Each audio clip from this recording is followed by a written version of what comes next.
call the site subcommittee meeting for Monday, May 16th, 2022 to order at 7:07. Came from Art Mallett to talk about the Cheyenne fire alarm information that we come to. Thanks, Jack. Good evening, everyone. So, just a little recap from our last building site. We are talking about the Cheyenne fire alarm that we did have some design issues with originally. So what we did, we put together two documents that you guys have in front of you. One is sort of an evolution of the fire alarm at Cheyenne, and then the other is a breakdown of the two options that we could potentially go with in correcting this issue that we had. So I'd like to focus on the chronological event calendar that we put together. So that original fire alarm was installed in 1999 when the building was built. The system has run well for over 20 years. There has been some issues within the last few months with capability and replacement devices and stuff like that that are needed, which is kind of what brought us to the decision to correct this fire alarm in the building. Over the summer of 2021, the main panel was discovered to be an issue, placed with an older panel started screwing. Replacement fire alarm design was designed in fall of 2021, and then that was bid in 2021, as we know. So the original design included 255 devices that were bid per the original plans. It was discovered again that there was 116 devices that were missed. Basically, the cost for that miss for 116 devices, which were majority of in ceiling, called duct detectors and smokes, was a cost of $123,748 altogether. So, yeah. Again, I'll flip over to the spreadsheet that we have there. So there are two options basically here, like we talked about last time.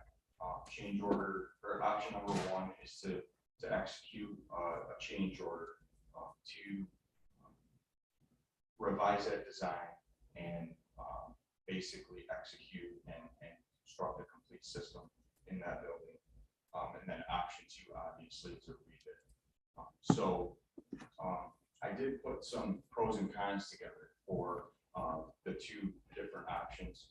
So for option one, the pros to option one obviously are a complete install this summer.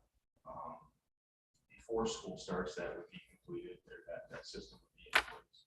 And then obviously cons to that would be obviously one, not a competitive bid as of right now because of the design issue that we had, and then obviously a large change order to execute the work.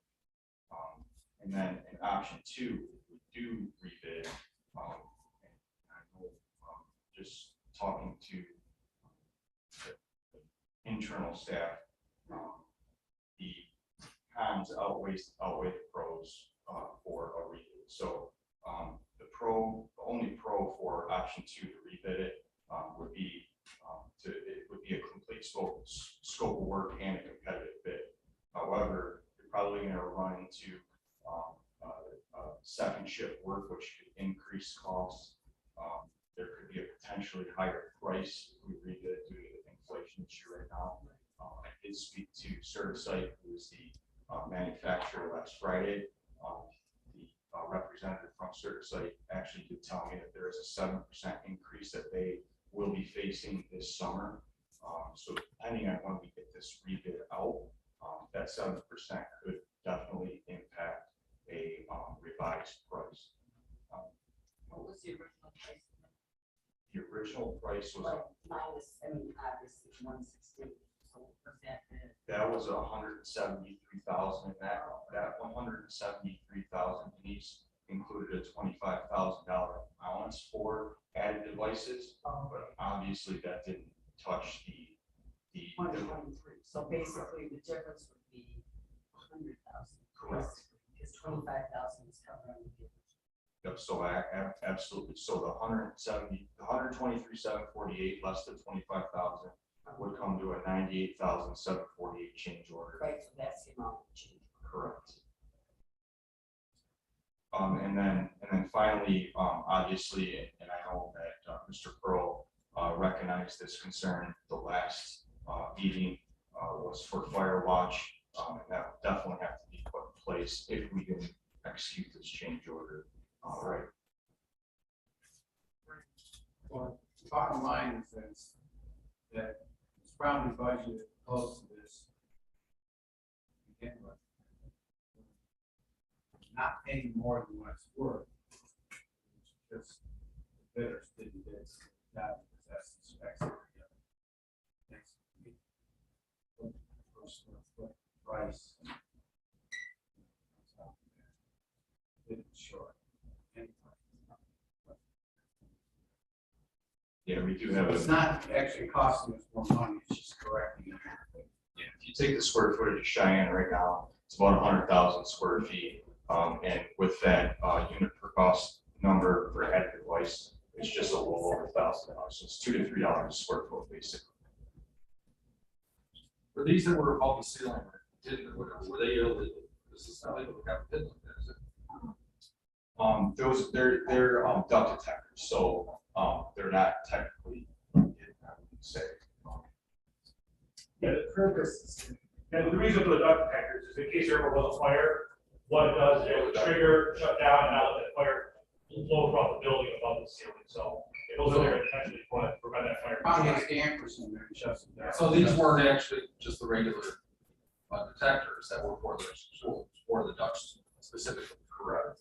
Correct. And then, yeah, it stops fire, and also stops smoke, more importantly, that's really what's spreading out, okay, and it will help with some of the smoke spreading throughout the building. And we didn't know that the building had those, or? Well, we know that, we just didn't realize, I will say that the engineer that worked on this project is no longer with the company that did the job. I can only assume why that is the case, but that engineer obviously very much missed the goal on this design.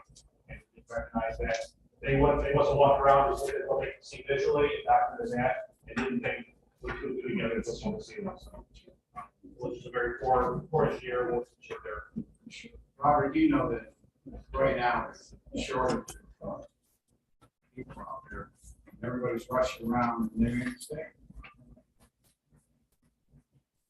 It's not going to cost the district more money. It's what it should be. Well, so it should have been still. We thought we were saving money, which it won't be now, so it's like. But if we rebid it, then it's Yeah, gonna cost us some well, money. we rebid it, yeah, I mean, with everything going crazy here. Right, There'd be no guarantee that the price would be. yeah, it's gonna cost us more money, but it wasn't done. That's what it's always guaranteed. Yeah. So basically, for the.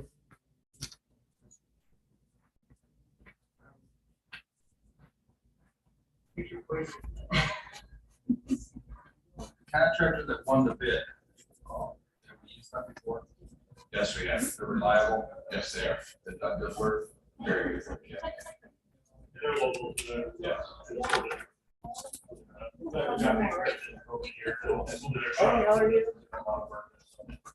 They're very reputable, they did plan specs, they had no knowledge of what was going on, they're not designers, so they're just. I got the thoughts over, those devices were in good shape, because they're reused, it just doesn't work that way, technology's growing so fast, that the old devices don't want to do panels anymore, that's the biggest issue we have. And with the newer system, there's newer requirements for voice activation of the fire alarm. So this will actually, it's not really a replacement of the fire alarm, it's an upgraded system that will provide more safety. Voice, not just a stroke.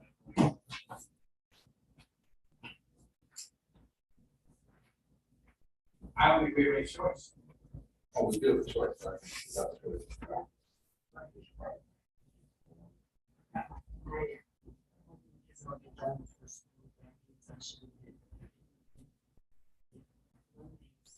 fire watch possibility.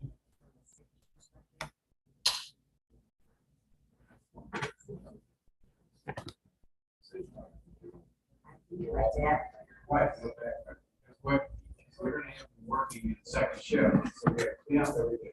It's gonna take more time. So Brenda, I do have a question about that. So, okay, so there's 116 devices. And you said that there's a 7.7% price increase. So they bid it with X amount of devices at a certain price. If you do a change order, that price stays what it was in the. That's what we can. Yep, that's correct, that's correct. So that would be, that's like, you know, that would be the only, in my mind, there's two options. Yeah. And it's this case where the safety thing, it's for fire wash, and see a box of pricing, which nowadays, I guess is a big time. It's moment in time. Better photos down. Yeah. Okay, then. And it's like, yeah, seems to be the consensus that we should. I'd like it on the agenda, we get it to the next agenda. Go to change order summary report on the next agenda. We can imagine that summary report that would be on top of the, where the method would be, the change order. We'll do a motion to see if the board. Okay, I now, will be back this week to fully. I'd like to get this going, everybody's sitting waiting. What is the timelines for getting it done? Well, the good part about it is all the drawings have been submitted to the state already, which is another benefit. So it just as soon as those are approved. Sorry. but the contractor that. Yes, I do.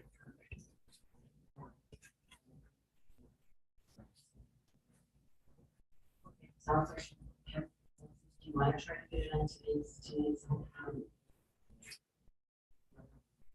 Matthew, we should, yes, they don't. Okay. All right, so, all right. You guys are on. Okay, thanks. Thank you. All right, we don't have any other items for the agenda, so close the business session committee meeting at 6:20, 10 minutes before the board start. Board meeting start. Thank you, Scott.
Want this one? Oh, yeah.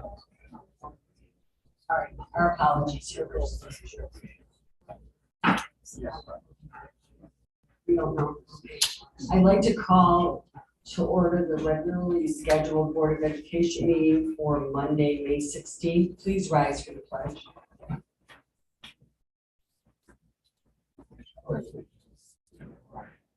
United States of America, and to the republic for which it stands, one nation, under God, indivisible, with liberty and justice for all.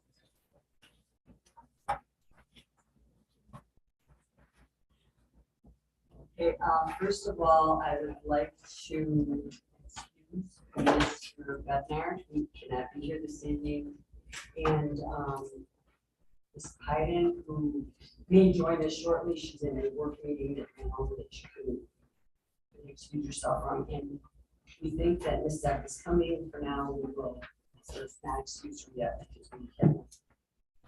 Okay, the first item on the agenda is additions and deletions. Okay, so I need a motion to amend the agenda. Moved by Mr. Pearl, supported by Mr. Borchovich. All those in favor, please signify by saying aye. Aye. Opposed, motion carries. Okay, first, yeah, also I need to appoint, Mr. Silva has agreed to be the acting secretary for this evening. I can answer them and turn the duties back to the term. All right, sorry about that. All right, so we're moving item, I need now needed a motion to amend the agenda to move item D down to after item M. So everything else will stay, it'll be C, and then we'll just move D down. None of the numbering will be changed. I need them moved. Moved by Mr. Pearl, supported by Mr. Borchovich. Any questions? All those in favor, please signify by saying aye. Aye. Opposed, motion carries. Okay.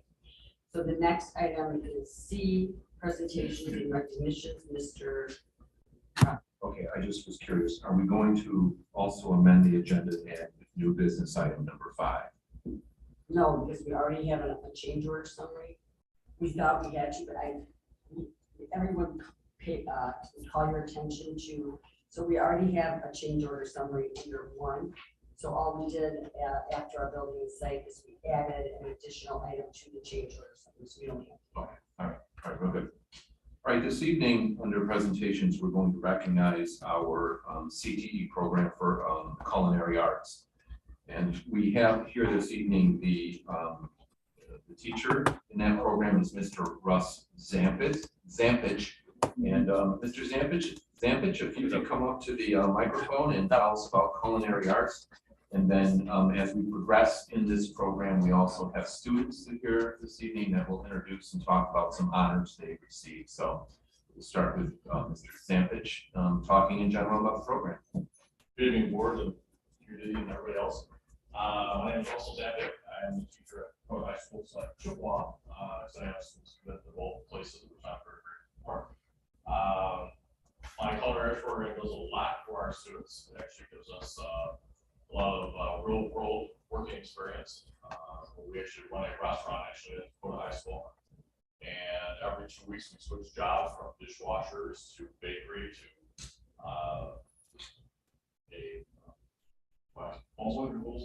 thank you. And they switch from waiter and waitresses to hostessing, cashier, and they hit every aspect of the restaurant. But we also teach different things like management skills, leadership, and on-the-job training. So they can actually come in and do an on-the-job introduction into that position and actually get a job in the field. This year we competed in 2 ACF competitions. One of the leading world-recognized culinary atmospheres in the world, actually. And we competed in several different categories that are meant for students to show off their skills, which are really relevant in the real world industry. One is the SW, which is a knife skills test, which they do 5 classic cuts. They look for complete measurements and exactness, because that helps with cooking and presentation. And also they have to fabricate a whole chicken, which is a very essential skill in the culinary field. The second one was an SWP, which is the pastry section. They actually have to do a drop cookie, segment orange into orange supremes, and then they also have to decorate a cake with 2 borders, 3 flowers, and they have to write happy birthday on the cake, all within an hour of their time.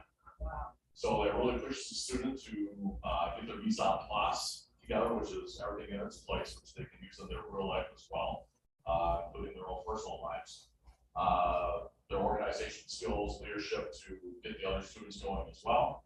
And the other category we had was a K category, which we had a couple of students participating, which is a hot competition, where they have to segment a chicken and do a rice and vegetable, and then also do that within an hour. So we had 3 students actually did that very well. They actually got good high marks on that also. That's really it for us. Sure. So what we have this evening is we have a few slides to show you some of the work. And this is, there's the cake. I'm not sure if the name is on that one. No, it says happy birthday. All right, so there's the cake the student created there. And I think that was that a prize winning cake, wasn't it? That was one with gold medal cakes. It was one of the gold medal cakes. All right, and then on the next slide, we have, so here's some great stuff. We have a centerpiece. I think that was Grace. Grace, sir, I did not wear my glasses, thank you. So it's like, these are reading glasses. It's not helping me when I look up there. Grace Servillo, and there's her her carving, which we'll talk a little bit more about that when we get Grace up there, because I have questions. Then the hot entree, you see a couple of students there. One silver, one won a silver, another one bronze medal. So the hot entree category, Mr. Zampic, is that the thing you talked about, Yes. the chicken, the rice? Okay. No pictures in there. All right, and then the pastry competition, you see a bunch of winners listed there at different levels. And then if we go to the next slide, now here's the chicken part, knife cuts and chicken fabrication. So, just for someone who's not allowed in the kitchen to do anything but make eggs, a chicken fabrication means what? Basically it means that we segment it. Basically we cut it at the joints. So the category actually tells us that we have to separate the legs and the thighs from the carcass. We take off the wingtips or stock.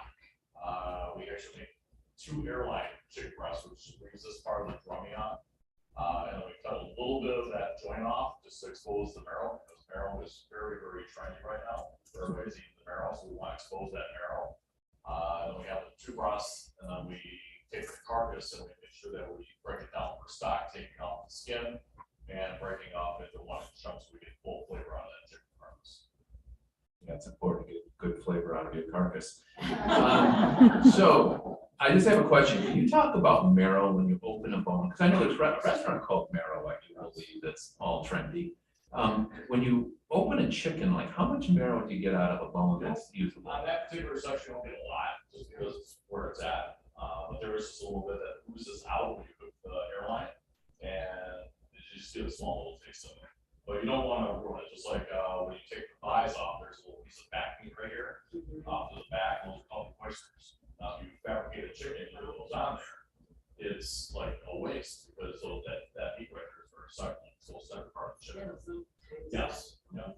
That's when I get yelled at the most, is when they cut the chicken from this job. My wife, what did she do to that? This is sort of like chat or something. Falls apart. Hell's Kitchen. So that's great, Mr. Pearl. At least in your family, you're allowed to chop the chicken. I'm not even to that point. All right, I think, and then let's see if that could be it. That's it. So let's get the students up and we want to hear about their awards and what they did.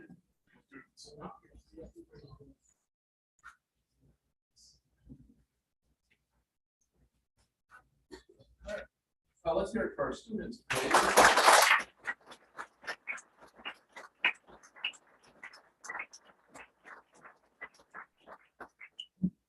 Okay, your name is? Avery Joseph. And Avery, what were you on the board for? I did the cake category, the hot entrees. I made a rosemary scented chicken breast with I also made apple cheddar sausage made out of the chicken thighs. And then for my starch, I made lemon flavored red skin potatoes. And then for my vegetable, I did herb and red wine vinegar flavored julienne peppers. Okay, great. It was all foreign to me. It sounded like French class. Excellent. And you won a category. I mean, did you get like bronze? Bronze, very good. My name is Ashley Shabel. I competed in the SW competition. Nice skills. Nice skills. So is that where people like spin on targets? Excellent. What's a nice skill? It's being able to make classic cuts. It was 3 classic cuts. And So like a certain size of a classic cut, is that right? So what's the key to knife cuts? being able to eyeball it and practice. The sharp knife help? Very. And use butter knife. Not at all. And your award was at what level? It was a gold. Right here. You want your beef cut up, there's your lady right there. Good job. Hi, my name is Jenna Belmont. I competed in the SWP category twice. And that's like where you decorate a cake, a dozen drop cookies, and then you segment an orange. And the first time I got a silver, and then the second time I got a gold.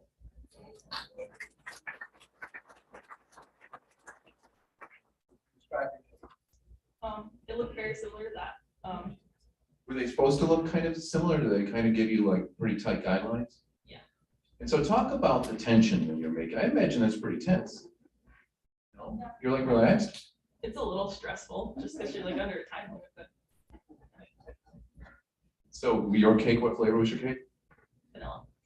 And kind of frosting was? Vanilla buttercream? Yeah. That's good. I like that. Simple is good in cakes. Don't mess them up with that raspberry stuff. I'm in Bosky. Nice. Competed in SWP. And what's SWP stand for? Someone know that it's a student category and it's just based on skills. SW is just the pastries. And so explain what you did then. Oh, it's the same as Jenna. We iced a cake. Made dozen drop cookies and segment. How many, say the cookie part again? Dozen drop cookies. What's a drop cookie? Anything you just scoop on the tray. All right, and so was your cake also the, did you do vanilla on vanilla? Is that, that's okay, very good. Well, congratulations, good for you. I'm Devin Walker. It's nice to meet you, Devin. It's my privilege, believe me. So what did you do, Devin? I did the SW with Ashley. We did just basically the same, I did the same thing as her. We just were doing knife cuts and butchered and chicken. Just second like this, like Chef said. It was, I mean, it was easy, but it was hard at the same time. It was more so just the time limit. Yeah, easy. Let me show you cut a chicken. We'll say that's easy. Yeah. So what is the trick in slicing up a chicken?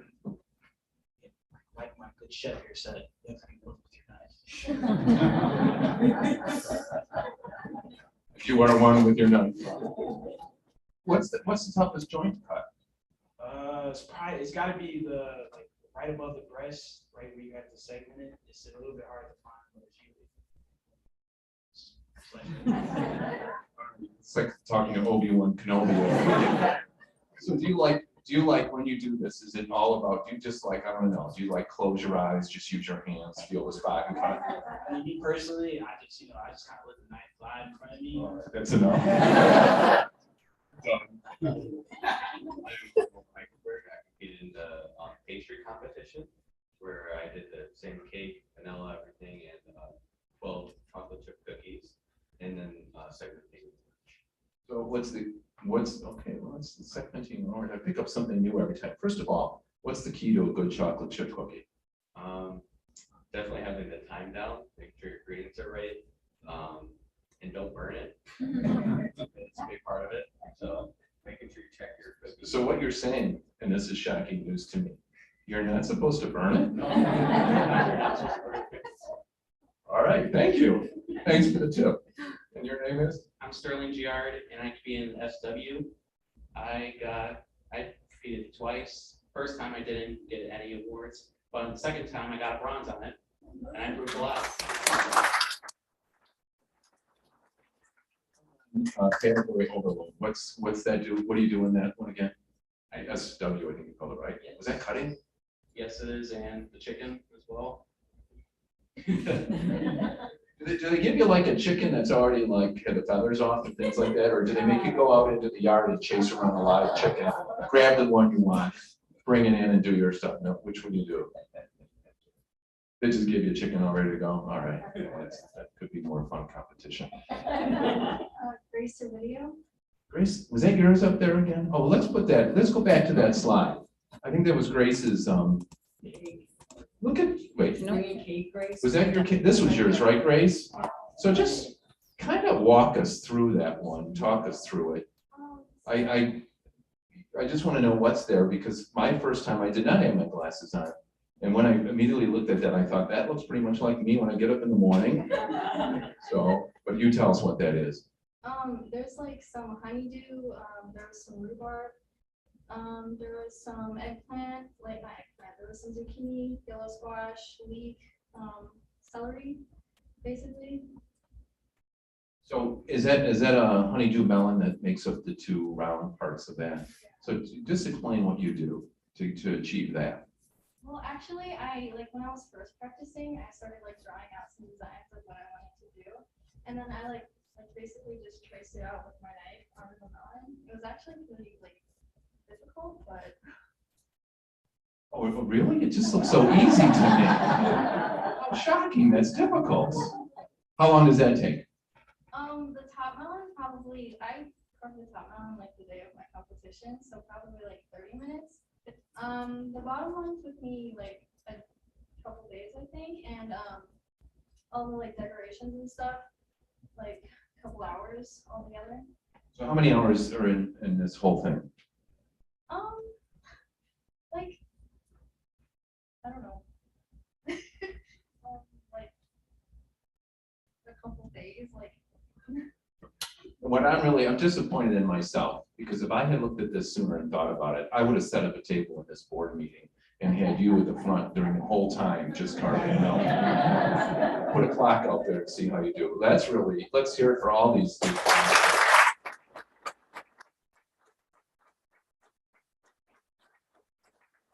Just out of curiosity, how many of you plan to have a career in culinary?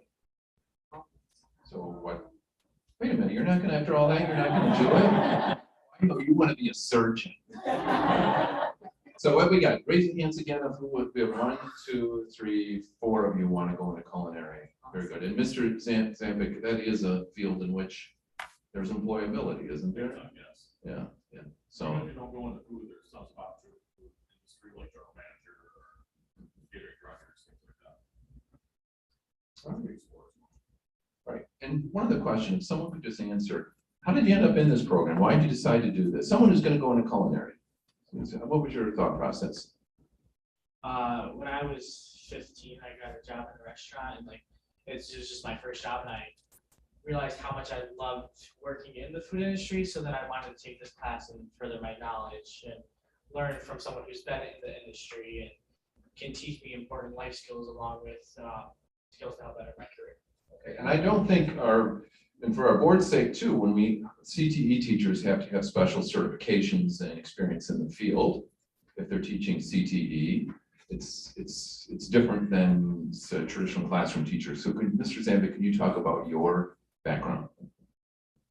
Well, actually, I'm actually homegrown. I'm from Miami, Wyandotte, Chippewa Valley. I graduated in '89. Went through the same program, had Mr. Brennan and Laura Thiel as my teachers.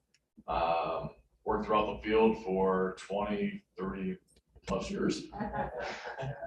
Became involved with the ACF. I'm actually a certified executive chef and a certified culinary educator, plus my teaching certificate through the state of Michigan, and then worked in hotels, casinos. My first job was at Burger King, which is no longer there. That one that was on Garfield and Canal. Yeah. Had some great times and stuff like that. I learned a lot from a whole bunch of different chefs, and I love giving back to this program. So when you instruct these students, what are a couple key points that you want them to leave as far as understandings of that field? Well, one of the big things I mentioned earlier, like mise en place. Mise en place means gathering up all your ingredients, turning all your equipment, and having everything ready to start your recipe. And that can help with any everyday life thing. Even if you have a goal that you want to set, get your mise en place ready and attack it. And then also to hold your knife correctly so we don't cut our fingers off. Well, don't worry, this guy here. Eyes and just let his knife. Yeah, I'm not worried about that. He is the different kind of one. Oh, what happened? You got some No, just go ahead. I'm sorry. No, just teaching the students of everyday everyday things about being on time, being in proper dress and stuff like that, and working clean as you go, a whole bunch of stuff. Is there also your? Yeah, my parapro here, Dory Hodges is there. How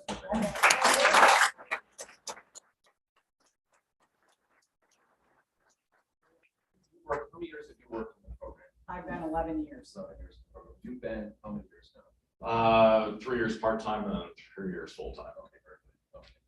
Okay. All right. So a couple things. You could take the certificates and just pass those out. That gets.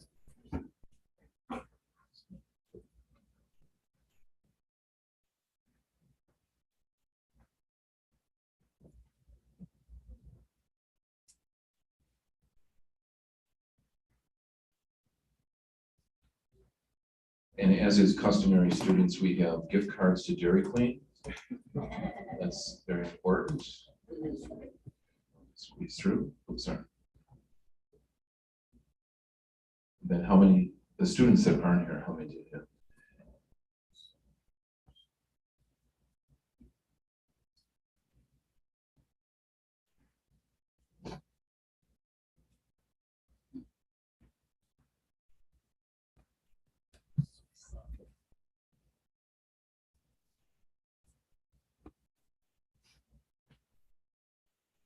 All right, the one thing I'd just like to end with here is that, as you saw here, there are 4 kids that are choosing this as their career. And I think that's really one of the strengths of CTE, is giving kids that experience that they would get now in life, because kids then, students, sometimes get in and realize it's not what they want to do. And isn't it great they learn that lesson right now?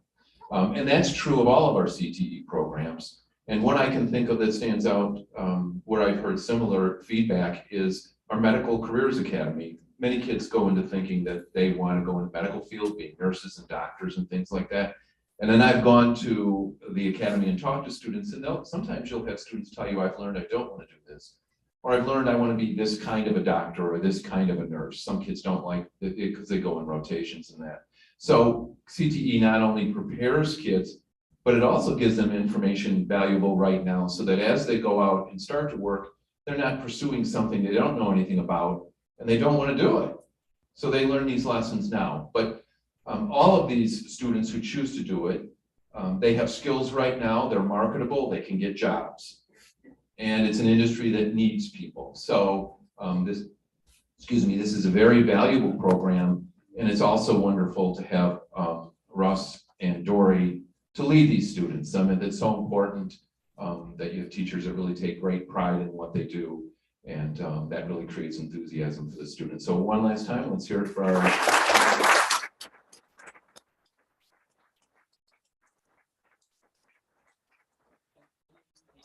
From our Board of Education. Any samples? Yeah, they told me to bring in samples at the next meeting, so I'll do that for you. Next, others? Right, I saw some young people working in some of the others in the department. Any of you have jobs already that are working in the type of field that you want to go into? I mean, some of you probably want to work in restaurants, but if you're talking about using the cutting skills and whatnot. Like that, you do? Oh, okay. You in a restaurant or in a? Yes, I used to work, for years, I worked at a couple weeks back, I had, quick trip on, Oh, wow. I like both of them. Well, that's great. That's great. Anyway, thank you. That's all I wanted to know. Okay, then before we go, we'll have our students come around here, and board members that would like to be photographed with their students, please come around. And our teachers, Dory, come on up.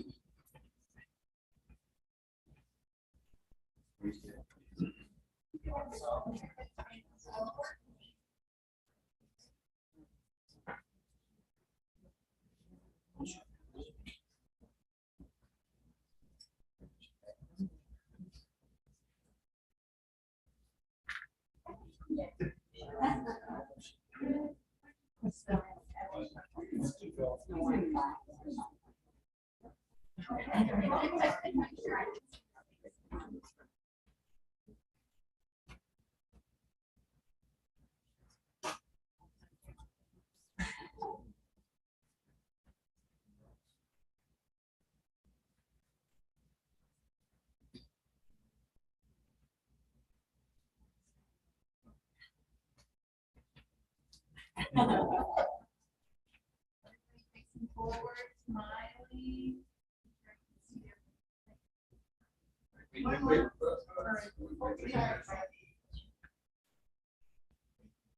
Could just students stay here with, yeah, just students, thank you, give one to just students, please.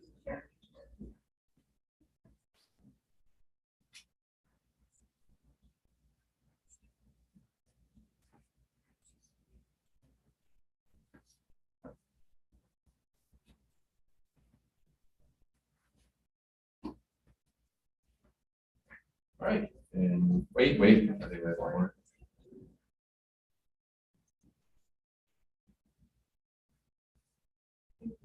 All right, thank you very much. Nice to meet all of you.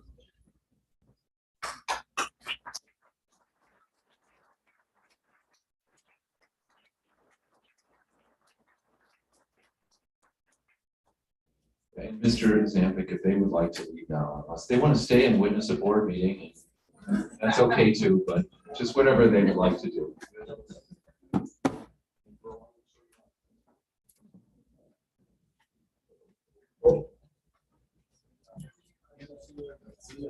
Bye, Jerry. Take care. Good job, you guys.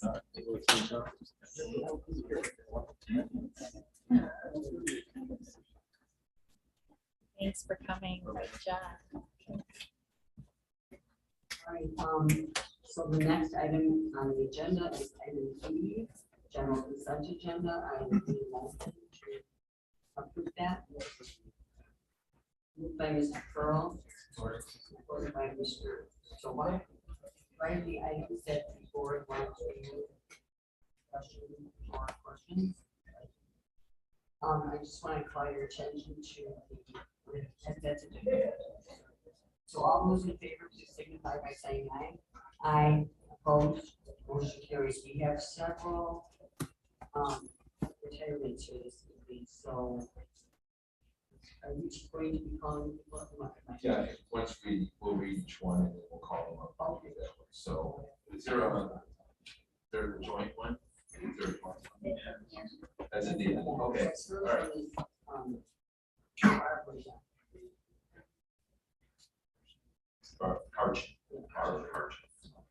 So let's just point out, where's Barb? You can stay there, just raise your hand. We're gonna call you up in a second. Okay, Mr. Sorbo.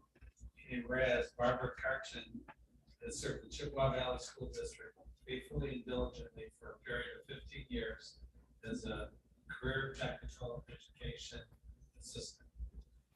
Barbara Karchin, through her leadership, has had a positive impact on the staff, students, and the community. Whereas Barbara Karchin, a conscientious, loyal, hardworking employee, was elected to retire, and whereas Barbara Karchin will be missed by all her school colleagues.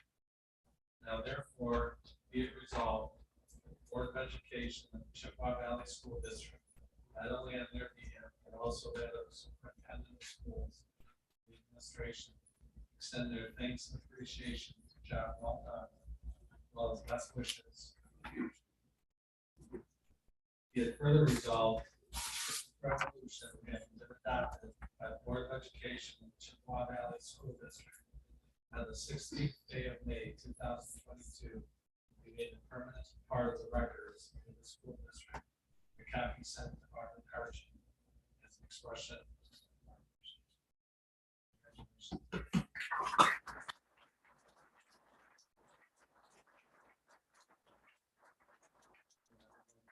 Bring up our director of CTE, Keena Goldsby, and Barb Karchin.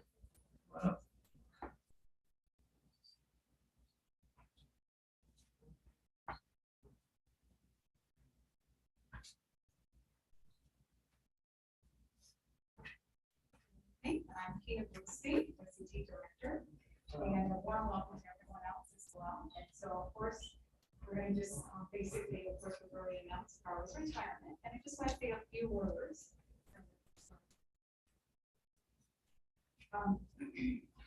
Barbara began her journey with CT department 15 years ago as a career preparation assistant.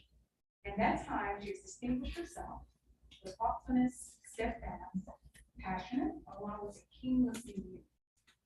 If you have not experienced a conversation with Barbara, you would soon learn that she is a fierce advocate for CTE. Barbara's work is inspirational for others that may need encouragement to work harder with passion. As a CTE career preparation assistant, Barbara's role and expertise in college and career planning aided in the development of a top 10 state CTE program, which is an acknowledgement of what Mr. Roberts just stated about the medical academy. A medical academy instructor shared, Barbara is very insightful and willing to go above and beyond for what's best for the program. Barbara has enjoyed assisting CTE teachers with technical assistance findings, coordinating improper CTE assessments, leading CTE presentations and other teacher topics, and many other duties to support CTE programs and career preparation. We thank you, Barbara, for many years of your service. All the best to you, and we hope that your retirement gives you much more chance to spend time with your grandson and your granddaughter, and as well as your daughter side friends. So the best to you.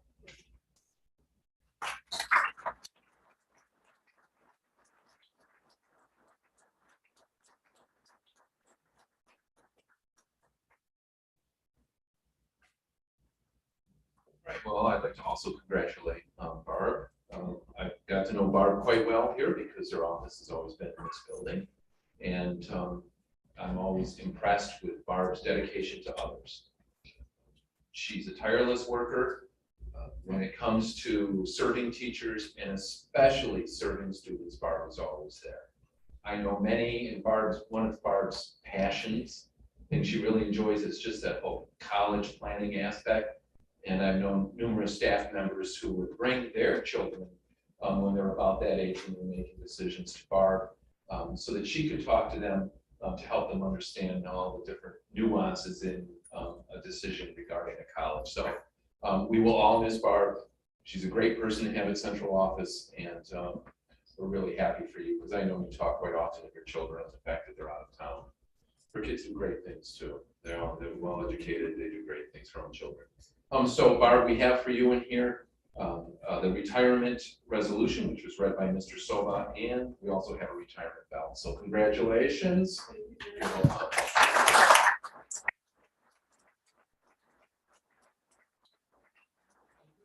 I said to myself, I was gonna say, Barb, you wanna say a few words, and I thought, well, that's not a question. Of course, Barb wants to say a few words, and maybe more than a few words. It's your time, you deserve it, so go ahead, I'll give you this. Both hands free to talk. Sorry, I want to make sure I'm balanced. I want to thank Chippewa Valley Schools for having me a participant in this district. I've had a wonderful time. I had an amazing time when Claire Bryson was here as the director of career technical education. And this year I've had the pleasure of working with Keenan Goolsby. The teachers have been amazing. It's wonderful to be able to work with people like Russ Sampage, the medical academy, the business teachers. What would matter? I feel like I've been blessed to be here, to be a part of this district. And it's made me enjoy sharing what I love to do, which is career development, helping students, helping teachers, helping parents, make sure that they're at least aware of what they can do and what their children can do. Because I think it's really important that everybody's in on this conversation. It's not just something pie in the sky that you can dream about, but you can really accomplish whatever it is you put your mind to. I feel very fortunate that I have two children that were able to go on and pursue their passions. My daughter got her BFA in art ed at Michigan State, went on and got involved in autism, got her master's in autism at the University of Kansas in Overland Park. And then she ended up working in a very progressive CTE kind of program called the Center for Advanced Professional Studies in Overland Park. And she started the interactive media program, working with graphics and video and all kinds of businesses in Kansas City. And my son ended up at Bucknell studying biochemistry, went and got his PhD in biochemistry from State University of New York Upstate Medical School. And now he's working in a small biotech company in New Jersey. So I feel like I've had the pleasure of being here, and I've had the pleasure of being able to share with my kids. Thank you very much. Do you have anybody here with you tonight, Barb? Any family with you here tonight? No, but I have some friends. I have Cindy Sarr, who is my wonderful secretary, who was in CTE. Oh, Thank you very much.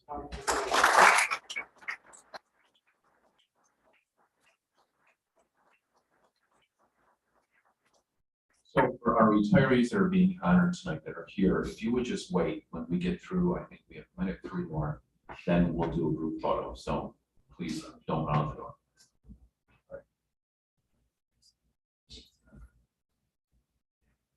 Yeah, is it just for pronunciations? I'm sorry, Mary Gagnier. It would be Gagnier. Gagnier. Or Oh. Gagnier. What would you like? It's your night. Gagnier. Gagnier. I thought that she was. It was my husband at the front. Whereas Mary Gardner has served the Chippewa Valley School District faithfully and diligently for a period of 21 years as a food service helper and customer. Whereas Mary Gardner, through her leadership, has had a positive impact on the staff, students, and community. Whereas Mary Gardner is a conscientious, loyal, hardworking employee, has elected to retire. And whereas Mary Gagnier will be missed by all her school colleagues. Now therefore be it resolved, the Board of Education of the Chippewa Valley School District, not only on their behalf, but also that of the superintendent of schools and the administration, extend their thanks and appreciation for a job well done, as well as best wishes for the future. Be it further resolved that this resolution having been adopted by the Board of Education of the Chippewa Valley School District on 16th May 2022, be made a permanent part of the records of this school district as we come to the sentence of Mary Gagnier, expression of our appreciation.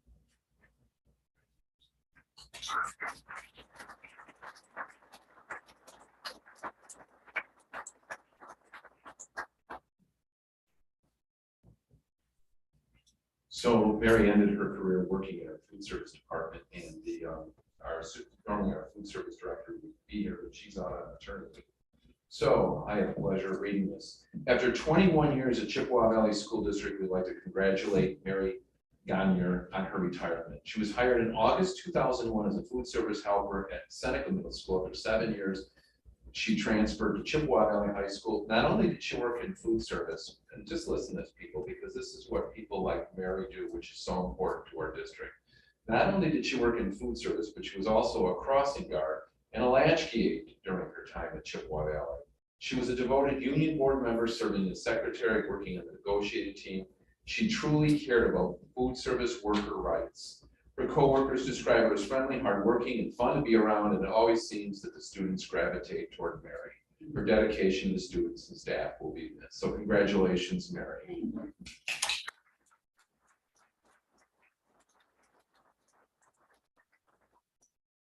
So out of curiosity, which job do you like best? Food service. Food and what about food service? What was it like being a crossing guard? Some days kind of dicey, you know, they don't look at that big stop sign, you know. The drivers miss the big stop sign? Once the child walks by and understanding that it's okay for them. I've encountered those drivers in my car. Well, wonderful. And when did you do SAC? Or latchkey, as we used to call it? It's probably been about 10 years ago. I just wanted a few extra hours of, I was kind of a substitute when they needed help. So, and people like Mary, that's what's so important to our districts. They fill multiple roles and they're important to us and they truly impact children. So thank you very much for your 21 years of service to Chippewa Valley Schools. And I'm going to, in this bag here, we have the resolution that was read by Mr. Soba. And we also have a retirement bell. So thank you very much. Would you like to say a few words? It's up to you. You want to tell us who's here anyways? Who's here? You got your own. I should give you a Dairy Queen gift card. Then. It's better to have this than have someone with me.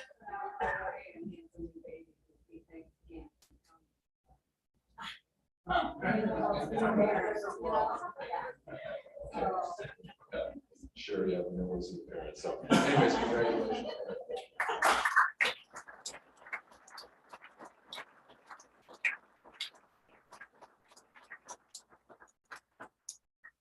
Mary, all those people are here for you.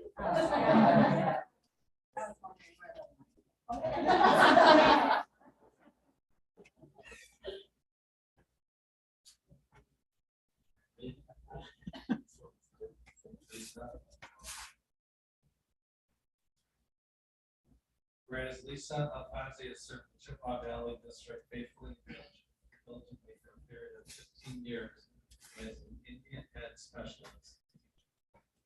Whereas Lisa Alfonsi, through her leadership, has had a positive impact on staff, students, and community. Whereas Lisa Alfonsi, conscientious, loyal, hardworking employee, has elected to retire. And whereas Lisa Alfonsi will be missed by all her school colleagues. Now therefore be it resolved, Board of Education of the Chippewa Valley School District, I don't name their behalf.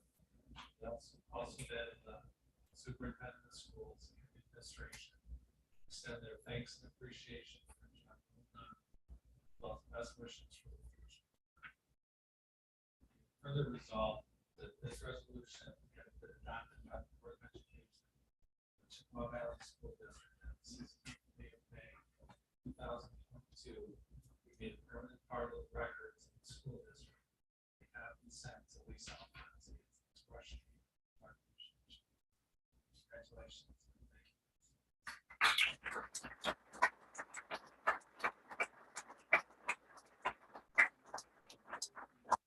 Frank Bellman, the principal of Fox Elementary. And Lisa, where's Lisa? Lisa, come on. Come on. Come on.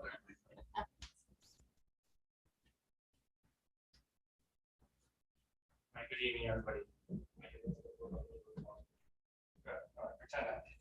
Lisa, it's been an honor to work with you on the Fox team and the Fox family. The past 8 years since I've been at Fox, it's been a joy to see your positive interactions each day with our students and the commitment you've shown our families on a daily basis. You have a passion for teaching. It's easy to see that every day. It's easy to see that in your smile every day, and it's easy to see that in your laugh every day. You know, had a chance to teach social studies and science where our 5th grade has a middle school style and our elementary schools do. And, you know, you showed your love for science, social studies, and you can see that on any visit we go to your classroom. It's just a joy to see that you can bring that love to the students each day. And it's not just your love for the curriculum and those 2 subjects, but it's your love for kids. So on a daily basis, that was one of it. And that's what, you know, I went to my own kids each day, and, you know, these kids that come from the Black Elementary. So we're gonna miss that. We're gonna miss that positivity that you bring to us each day. You know, our school's grateful not only for your service to our students in the classroom, but also in extracurricular activities such as Science Olympiad. It's not easy to get coaches for things like Science Olympiad and like robotics and other things outside the classroom, outside of duties. But Lisa has gone above and beyond. She's truly taken our Science Olympiad to something we can be proud of at Fox. So you've opened the doors to the kids for science, possible careers in science, maybe something in CTE in the future in a high school, but what you've done with science, I mean, it's something we can smile and be proud of. So thank you for your commitment, and thank you for building that bridge with our families and having that educational partnership with us at Fox. So I thank you for that. Although we're sad to see you leave, we smile because of memories we made together. And a new chapter opening up for you in your life with your husband and your grandkids, and that's something that, you know, we can all be able to have that one day. So we're gonna miss you, but we're gonna be happy that you're gonna have some great things coming. Don't forget that you can still sign up and have a sub for us. I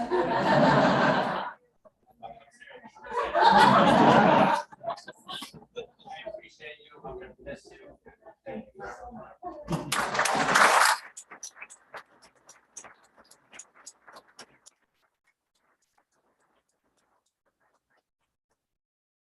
You can see what Fox means to Lisa. She dressed in Fox gear. I know Lisa is an important part of Fox Elementary, and I know leaving Fox is never easy for people who leave Fox, because when they're there, they love being there. So we're really happy for you that you could drag yourself away, but I know you'll be with them in spirit. So thank you for all that you've done. It's all very much appreciated. We have in here the retirement resolution read by Mr. Soba, and then we also have a bell that's somewhere in transit, so we'll give that to you. So the thing about that is we always have a custom in Chippewa Valley is that you really can't retire until you get your bell. So right now I think it's over in the China Sea. So don't worry, we'll get you out of here by June of 2023. It'll be here. So congratulations.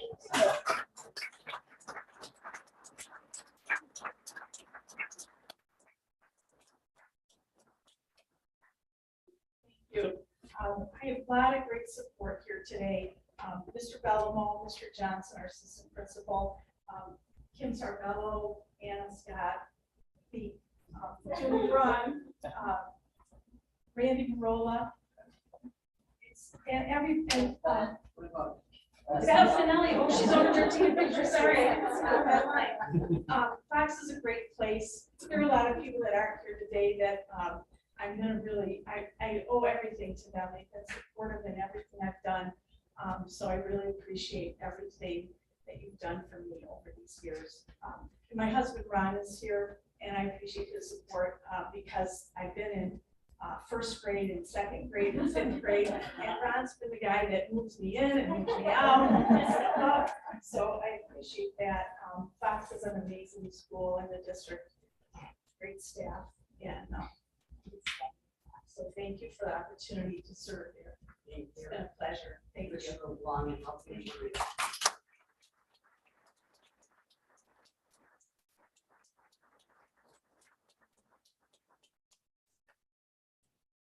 Just quickly, I want to say, I did not excuse Ms. Zach earlier. I saw a text afterward that all of her children are sick, so she will not be able to see me. So I just wanted to make sure that that would work. This one is Larry Will. Whereas Larry Welk has served the Chippewa Valley School District diligently for a period of 41 years as voting.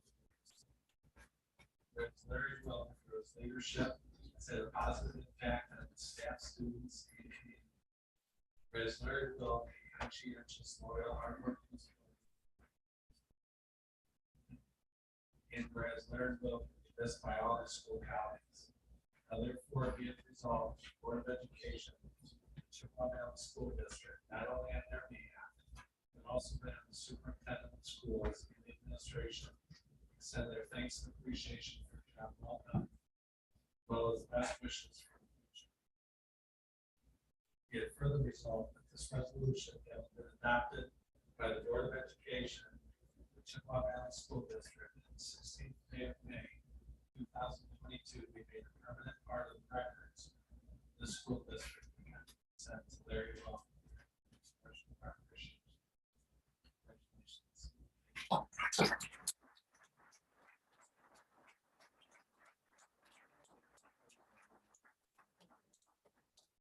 Larry's bringing up his entourage. So we have with Larry, who's leading the group, Larry Kleinhans, who's our custodial supervisor, and Kevin Koskis, the principal of Dakota High School. So, Larry Kleinhans. Good evening, everybody. I'm Larry Kleinhans, I'm custodial supervisor, and got a couple of old guys up here.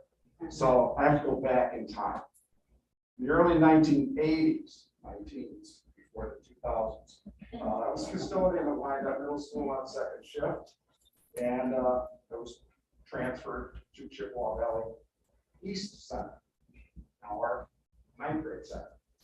I was placed on third shift, and I met very well. A friendship was born. Under 27 years later, I'm both happy for him and sad for Chippewa Valley Schools. Larry's a husband to Denise, the father to Adam, an avid outdoorsman with the patience of a saint. Not to be a Dakota. He's a deer hunter, a fisherman, an exceptional golfer. He's the one that got me interested in the silly game. He's a handyman, and if you go into some of the closets at Dakota, he's kind of a hoarder. He's got door hardware, window hardware. He's amassed over the years, again, 41 years. It's the amount of stuff he's got is stuff. So, way back in the day, in the late 80s, he was promoted from third shift to Mohawk Elementary at custodian. Years later, when Mark Delvin was director of operations, and he needed someone to replace me at Dakota High School, it was just a shoe-in for Larry. Under his knowledge and guidance, as well as possessing that patient personality, we're into the person that has had input on just about everything that happens at Dakota 9, Dakota Stadium, Dakota construction trades. If something's going on, Larry's had a hand in it, knows about it. The reliance on him to just get it done is staggering. He's worked alongside countless members of the support staff, that's custodial staff, maintenance staff, grounds staff, food service staff, you name it, Larry's worked with them. Don't skip. He's also countless building staff, countless principals, approximately 10 building principals when I think about it. 2 of them are here right now, and I include Dakota 9th in that. And due to his training, we currently have 4 head custodians at other buildings that work with Larry, got those jobs because of his buildings. He's the one that picks up the staffing slack and that needs additional custodial assistance, no matter the time or day. There's no one in the district that knows what Larry knows about Dakota High School, Dakota 9th grade center, the other 2 buildings I mentioned. No one that accomplishes so much behind the scenes. I knew this was coming. We're all getting older by the day. But when August arrives and Larry Wilk is not at Dakota to calm down custodial staff, to start breeding the athletic staff, the building teachers, the clerical staff, process, pretty much the life of Dakota. It's going to be extremely strange. It's going to be really strange. He's a great friend to me. He's a great friend to everyone and anyone at Dakota. So after August, Larry, I hope next time you're fishing, that 6-pound bass grabs your lure. I hope that many more birdies and a handful of eagles await you on the course. And I hope this November to celebrate your first hunting season without a call from somebody. It's a beautiful 12-point buck that crosses your path, and your shot is true. Been a brother to me for 30 years. I love it. And I've got this show. Back to you.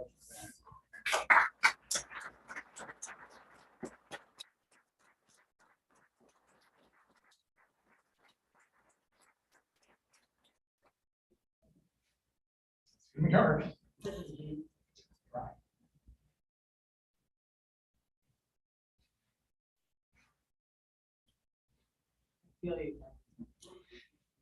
Bear with me. First, it's my honor to have the opportunity to stand at this microphone. The day that a principal can really dread. The day head custodian decides it's time to retire. But when that head custodian is the only one that his school has ever known in its history, it's a lot scarier. So when that person is the type of employee, the person that Larry Bulk is, it's a story that's characterized by a number of emotions that you can surely tell. Sadness, joy, gratitude, a fair amount of anxiety. I've known Larry for as long as I worked at Dakota, which for me is 25 years now. I've seen many staff members, teachers, administrators, secretaries, parapros, and custodians come and go. But through it all, Larry has always been. He's been a workhorse and a rock of consistency, an example of excellence in everything that he does. I know I can speak for the entire Dakota staff, and I say that the halls of Dakota will feel different next fall when Larry Wolf is not around. He has meant everything to Dakota, and he's seen every moment of our school's history. What Larry has seen and done at Dakota High School through his career could keep me at this microphone for hours. The stories he could tell. But in the interest of time, I can just sum it up like this. My classroom's too cold. Call Larry. My classroom's too hot. Call Larry. There's a drink spill in the hallway. Call Larry. The security camera installation company hit a sprinkler head with their ladder and water is gushing out of a pipe, flooding the athletic hallways. And Jim, just before your first Cougar days as principal, scream for Larry. One of the outlets in my classroom has no power. Call Larry. There's a protein spill in the atrium. Everybody knows what that is. Call Larry. The roof is leaking. Call Larry. And one that I hope to be talking about when I'm at a meeting like this at the end of my career is one that I'll always remember from December of 19, my first semester as principal. Picked up the radio. The question I've asked many times. Larry, well, what's your location? I'm in the atrium. Larry, can you come to the main office bathroom? There's water coming up from the floor drain. And it seems that every time a toilet flushes anywhere in the building, it just gets worse. Larry was there. He never batted an eye. He was as calm as could be as we scrambled to try and early dismiss nearly 2,100 students due to a plumbing emergency. That's a call, Larry, I personally will never forget in December of 2019. It's going to be very strange not to be able to call Larry next year, but I could not be happier for one of the hardest working, incredibly genuine people I have ever known, professionally or personally, as he looks forward to his retirement this summer. Larry Boat's commitment to our school over this last quarter century plus has been unrivaled. It can never be questioned. However, it's been his commitment to the people that have made our school over the years that is truly remarkable. Larry is one of the most kind-hearted and humble people I have ever met. He was nervous about this meeting. Nervous because this is, I know, not a comfortable spot for him as the center of attention.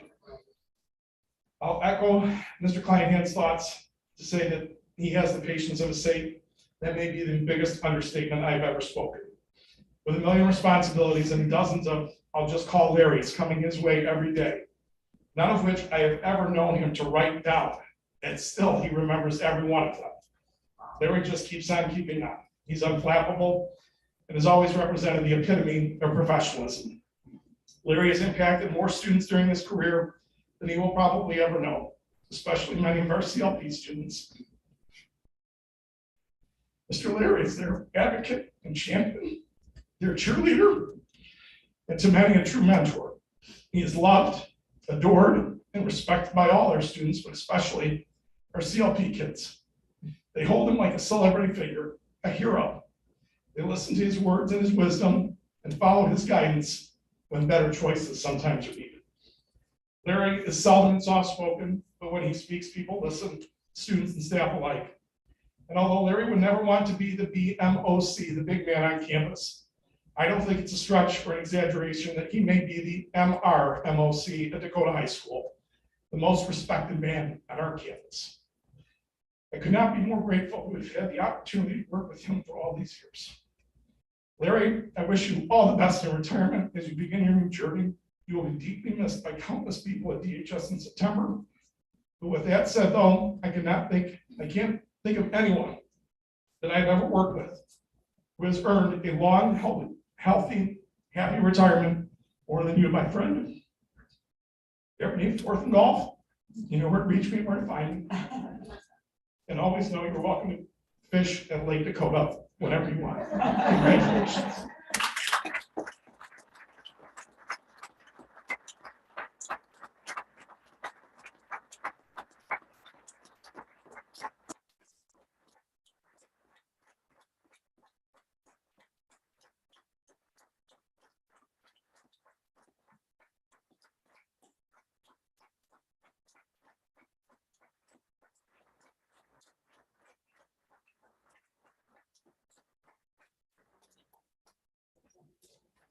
Well, Larry, if you work so hard, why are you so tame? Where's Larry? He's on the roof at Dakota. I really, as a former principal myself, what this happened here today is really, it's just a testament to the importance of our custodians in our buildings, and especially as the head custodian. They're all important, but a head custodian really kind of makes or breaks what happens in the building during the day as far as all those things that need to be done. And especially a place like Dakota, which is so large. And I've known Larry, but I've talked to him over there, and I know how he's revered. So he's certainly after retirement. And I don't really care about if you get that 13-point puck or whatever it is, because I'm not so much about shooting deer. So may your shot be not so true.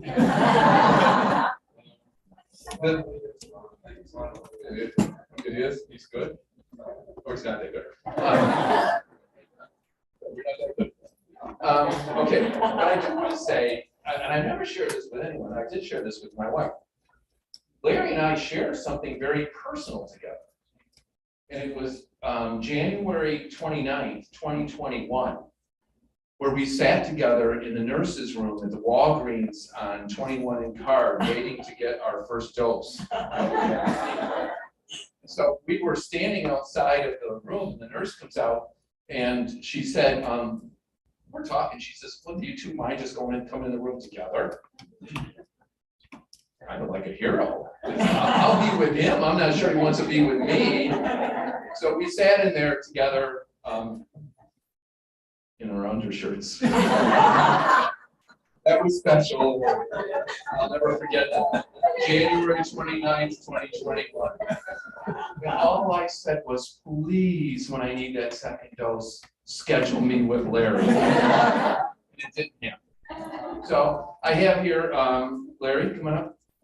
I have here for you the resolution led by Mr. Soba, and I also have a retirement bell. So congratulations and thank you for wonderful years of service to Chippewa Valley Schools and especially Dakota High School. Would you like to say anything?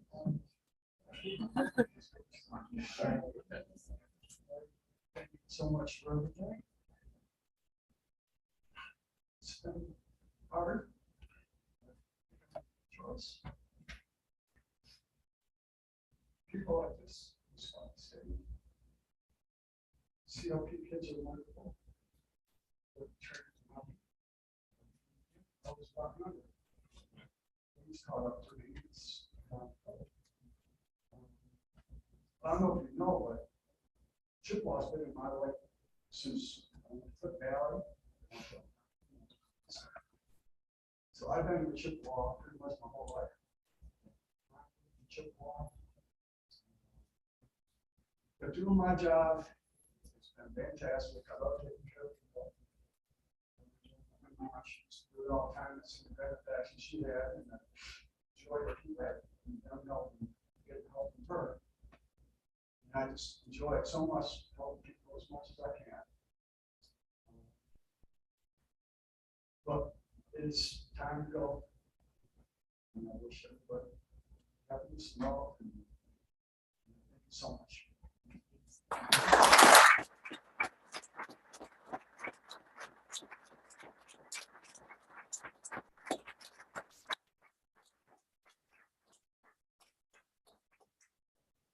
So we have our retirees that were honored. Can I just say a couple? Oh, yes, of course, things? sorry.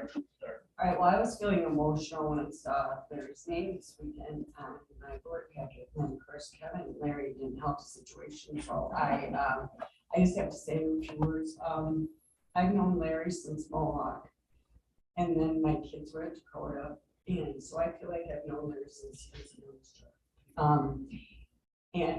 Truly, he is the most wonderful person I've ever known as far as working with anybody. As a parent, in fact, I was at the Ojibwa Carnival helping out on Friday night, and I was thinking about you, Larry, about our carnivals and all. His patience, his willingness to do anything that anybody asked him, always with a smile. Nothing ever seemed like a big deal.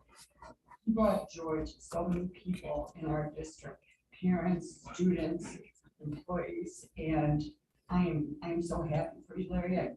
We talked about your retirement for many years, but I'm happy for you, but I'm so sad for us because there just are not a lot of Larry Wilkes in the world. So I wish you so much health and happiness. But I am sad to see you go from my side. Well, no, we have a lot of, you just brought a lot of great memories to many people. So good luck, Larry. I hope you stay healthy and you can enjoy it. Thanks. Sorry. Yeah. Okay, everyone else good? Our retirees, board members?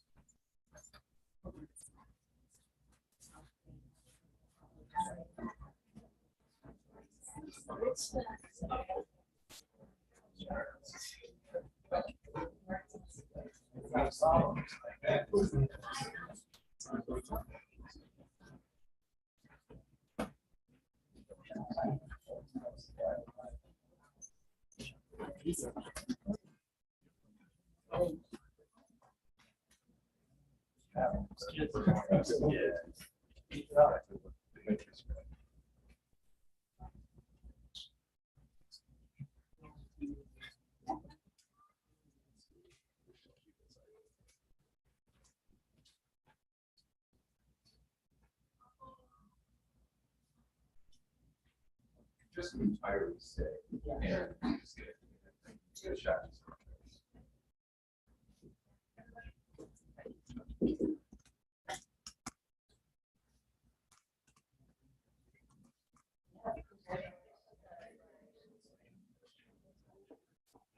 Yes.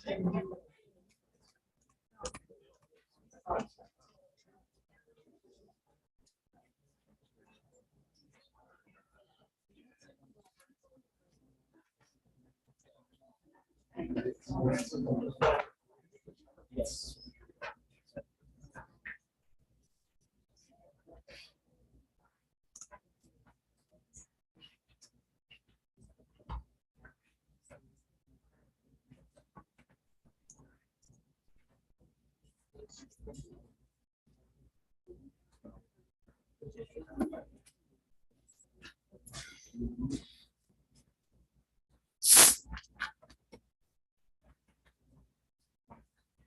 One more. Oh.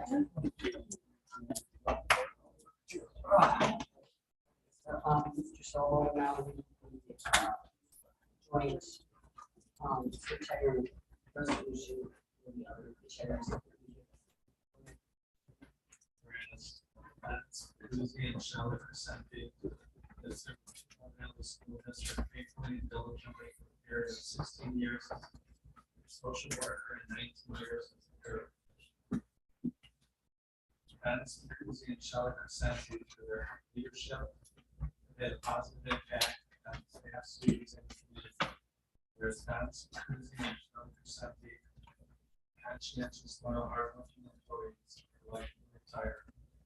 Spence, Susie, and Shelley presented this by all their school colleagues. Now therefore be it resolved that the Board of Education, Chippewa Valley School District, not only on their behalf, but also that of the superintendent of schools and the administration extend their thanks and appreciation. Job well done. As well as best wishes for the future. Be it further resolved that this resolution having been adopted by the Board of Education, Chippewa Valley School District, May 2022, be a permanent part of the record of the school district, and a copy sent to Dennis, Kuzi, and Shelley Crescenti, expression of our appreciation.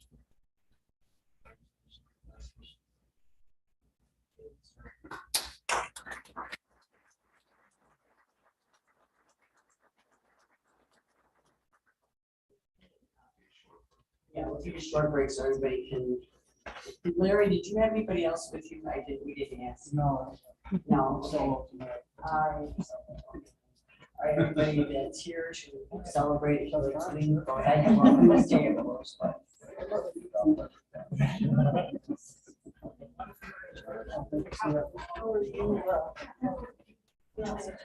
Get in line. Yeah, Larry. Oh, you just figured.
Next on the agenda is item G, full change order summary. This item, there was an additional item added to this evening package. Based on the building and site subcommittee discussion this week, last meeting and now this meeting, so we added this to the change order so we can move forward with the fire alarm system at Giant Elementary. All right, Mr. Sino, we have another copy of that to make a final on that. Here you go.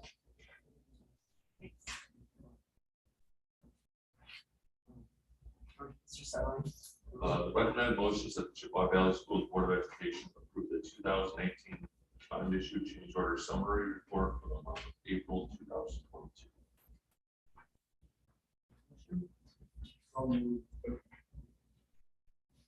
Earl, do I have support for that? I will support. That's gonna include Cheyenne on that. Go ahead, rationale, please. This work consists of changes to existing contracts for the purpose of the owner requested work, deducts, code compliance or hidden conditions, on the construction and equipment projects. All amounts are within the contingency budget allocation. This report was reviewed with the building and site subcommittee on Monday, May 2nd, and Monday, May 16th, 2022. And funding will come from the 2018 building and site fund. Again, we added one additional item, which was the Cheyenne fire alarm to the detail. And the reason we did it is because there was some additional needed to be replaced, and we wanted to make sure that we done prior to school starting in the fall, so that we did not have any possibilities of the alarms failing or having to have a fire watch. So that's why we added to the change order summaries instead of going back to rebuild, which would have postponed it. So just so that it would have cost us more. So anyways, I explained that so that the community and everyone knows why we have it. All right, any other questions or comments from any of the board members? All those in favor, please signify by saying aye. Aye. Opposed? Motion carries. Next is G2. G2, approve reading software license and support. Mr. Sutton. Recommended motion for the Chippewa Valley Schools Board of Education approve Lexia Learning Systems LLC for a 12-month contract of $190,400 for software licensing, subscription, and support to support elementary, middle school. Support. Moved by Mr. Silva, supported by Ms. Pyden. Rationale, please.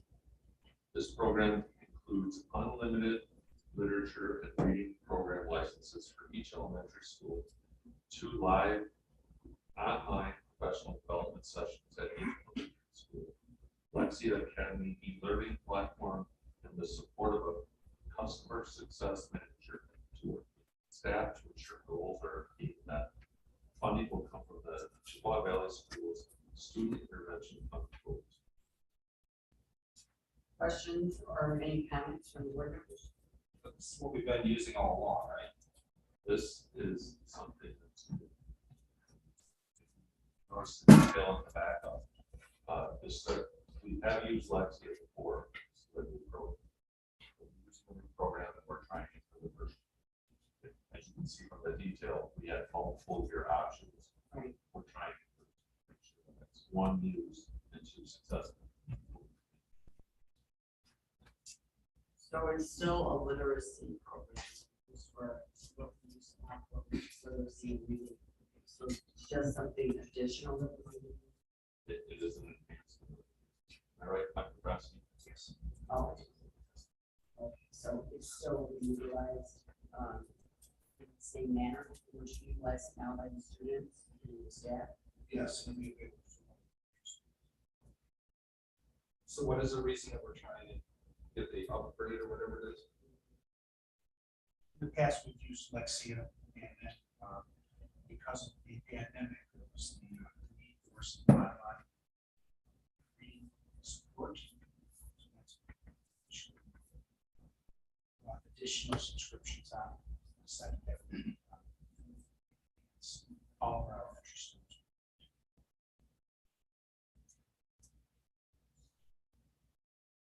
Unlimited licenses. Yeah. So yes, okay, so it's not really the same. So I see that there are multiple year options with a very small, small discount. So why did we decide for the one year option? Just curious. Just want to make sure that we're trying to do it, it's being used and it's getting, we're achieving the goals. Anyone else? I just have a question about the CVS Student Intervention Fund. Is that money that we have put aside from the money we had received from COVID funds and different everything? So this is funds that are set up from local, those are local funds that we move into this fund to fund these specific persons for student intervention.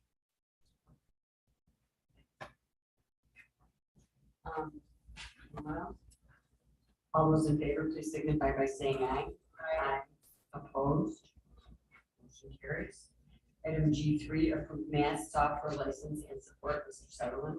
You recommend most of the Squaw Valley School Board of Education approve Green Box Learning for a 12-month contract of $135,807.60 for software license and subscription to professional development to support elementary level math.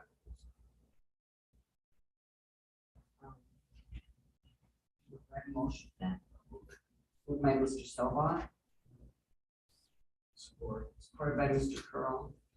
Rationale, please. This program includes 6,056 elementary student licenses, 10 online professional development sessions, 350 instructional seats for Dreambox University for teachers to review virtual training modules. Funding will come from the Squaw Valley Schools Student Intervention Fund for this instructional purchase. Anybody have questions or comments regarding this purchase? Now, this is a new program. Yes, this is. So, How did we pick this? And what's the benefits of this? well, we had a committee of administration. Research brought it forward to us. We're looking at this program to enhance our math instruction. You may remember a few months ago, we talked about how our intermediate scores in math were, there was a gap. Yeah. So we were looking at what we could do to kind of close that gap in addition to in-person learning. Dreambox was the best and most economic. So we would say, in essence, Dreambox would be the Lexia of math. So now we have two programs. That was something that one supplement our reading program and supplement our math. So our curriculum department went over this and they figured out that this would help. Yes. Does it, I'm sorry. Okay, so is this, supportive or used in conjunction with Bridges? I mean, it's a good support system for our Bridges program that's taught in person. It would be in addition, yes. Bridges is most effective on one-on-one or face-to-face in the classroom. This is something the teacher can assign for them to look at home. Exactly. It's not like home. Okay. Anyone else? So they would be able to work on this at home? Yes. Just like this.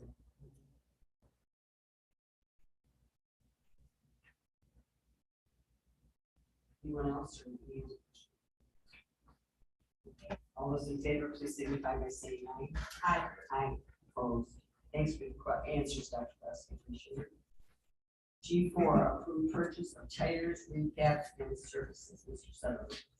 Recommend motion that the Chippewa Valley Schools Board of Education approve dependable retreading for annual purchases of tires, recap tires, and related services utilizing bid unit prices in the approximate annual amount of $40,860.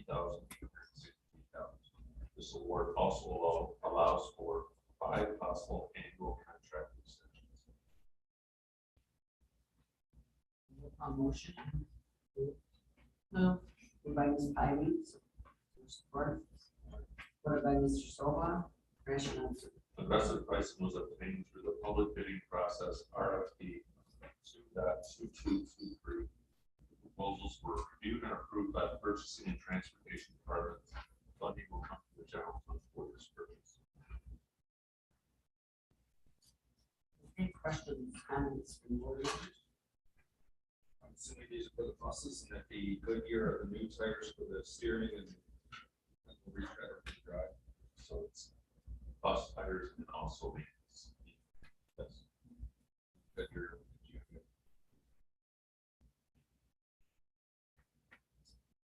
Anyone else? Okay, all those in favor, please signify by saying aye. Aye. Opposed? Item H from the community.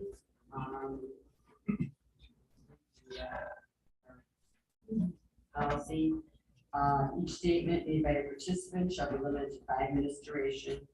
The participant shall direct all comments to the board and not to staff or other participants. All statements shall be directed to the presiding officer. No person may address or question board members.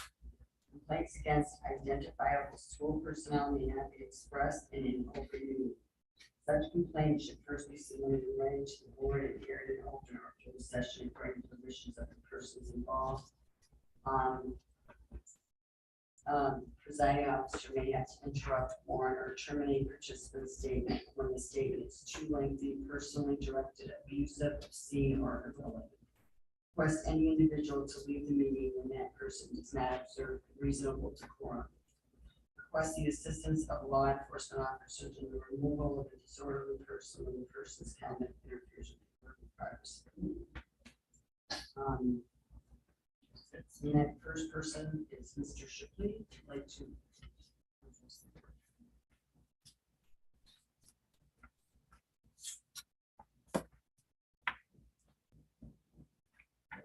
Thank you. So I wasn't planning to comment on this, but in regard to the math scores and the extra computer software to help with math learning, I know my daughter would do a heck of a lot better in math if she wasn't chatting with friends in Google Hangouts during class.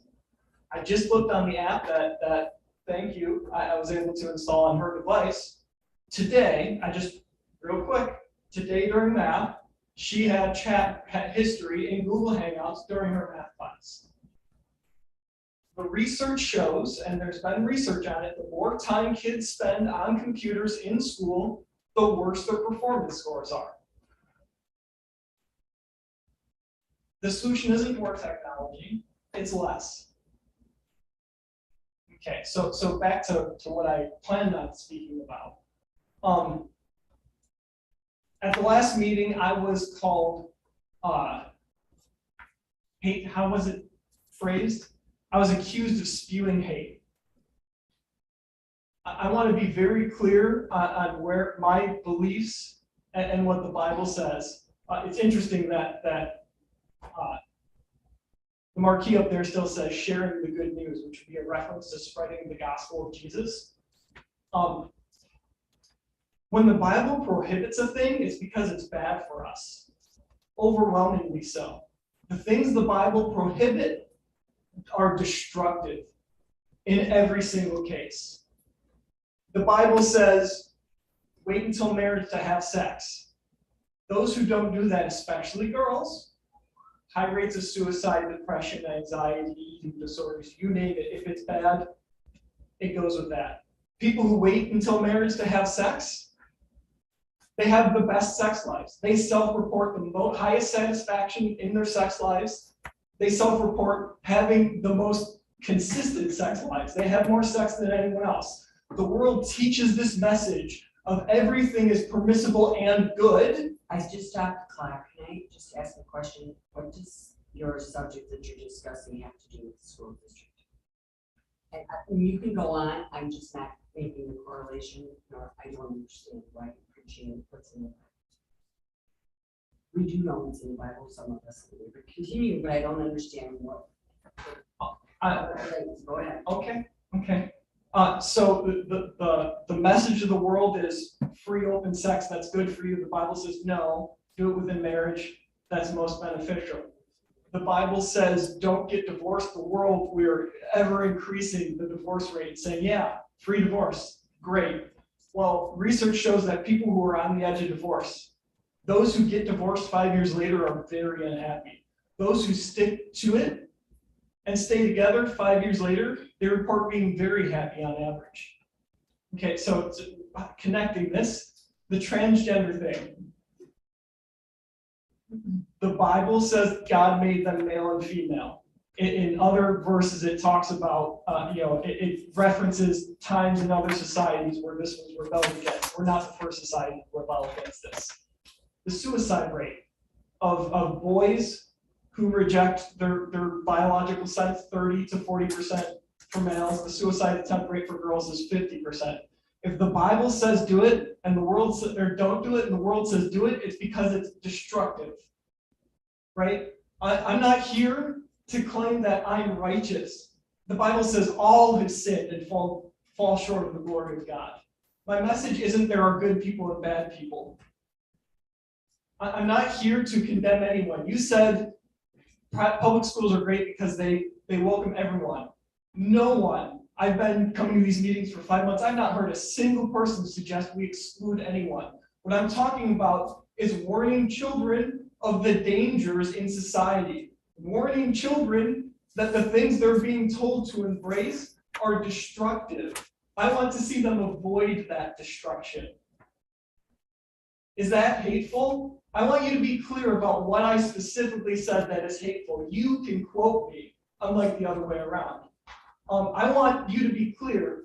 The school, the teacher in Texas, where 20 of her 32 students came out as LGBT. She spoke to me. Okay, sir, please. Did she not speak directly to my comments at the last meeting? That you have 1 minute left. That's what she's allowed to talk to you about by the board, but what you're saying is not necessarily fair to direct it. Just look at all of us, please. Okay, so I can just being kind of pointed in your. So was she. So it's hypocritical. She can direct comments at me, but I can't respond to those comments. Well, not directly to her. Thank you. No, go ahead. 45 seconds. Okay, so do you support the school, the teacher in Texas who was proud that 20 of her 32 students came out to her as LGBT? Because that's the thing I expressed concern about. Was that hateful to be concerned about that? Do you support the GSA chapter that had adult performers basically stripping on stage? Because that's the sort of thing I'm concerned about. Do you also support, there was another GSA chapter this week in the news in Colorado that told a middle school girl that if she's, if she's uncomfortable with what puberty is like for her, it's probably because she's transgender. Do you support those things? You accuse me of hate. If you think pointing those things out is hateful, I would like you to stand up and clarify that you support those things or not. Your time is up. Thank you very much for your comments.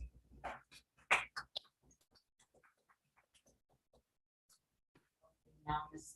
Karen, would you like to approach the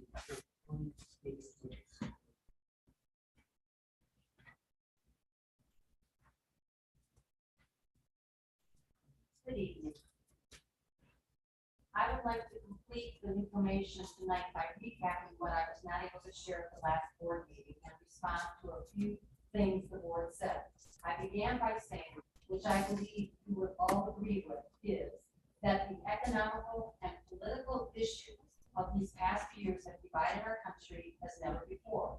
Even our educational system is becoming polarized to the extent that laws are being created to protect one over another.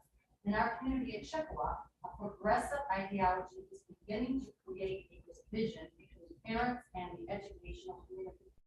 My husband and I, as well as many of the parents present, are here because we are concerned about the cause of this polarization, the slow indoctrination of CRT into our educational system. We have expressed the concerns, we have introduced guidelines for consideration, and we wait meeting after meeting for the board to respond. My husband and I have learned two things in short time that we've been coming to board meetings. It seems that you as a district prefer to be reactive rather than proactive in having problems told to us by administrators. Number two, the district doesn't clearly understand all CRT influences that is happening in our culture. So when it happens, they're hard for you guys to recognize. For example, one of those situations was what was just shared at our last board meeting. I was really sorry to hear and concerned when a board member said that it was hatred coming from a parent in March regarding transgender concerns that he had. We, as parents, all we heard was the impact that this issue raised to students who share this ideology. We heard concern for these students. CRT indoctrination does not provide the total picture and the future consequences of such significant choices. Our students need to know total scientific facts that are presented by concerned parents. I mentioned the last time my involvement in utilizing the Cubby 7 habits during the successful teacher contract signed with Cubby habits. I use it during teacher leader responsibilities on the job.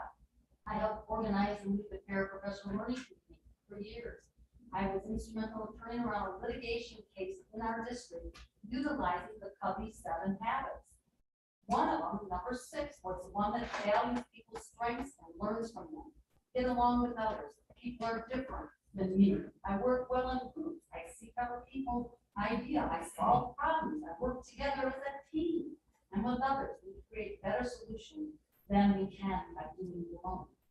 If you have ever had the opportunity to visit the Redwood National Park in California, you would find that you are very amazed at how enormous, how tall, and beautiful redwood trees stand.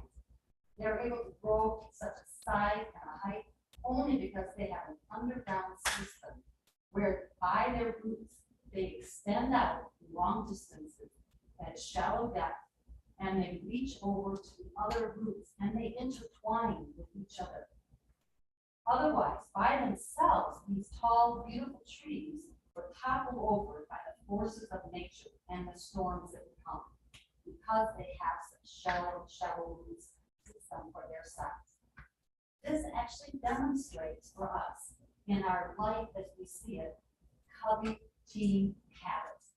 Cubby number 6, team working together.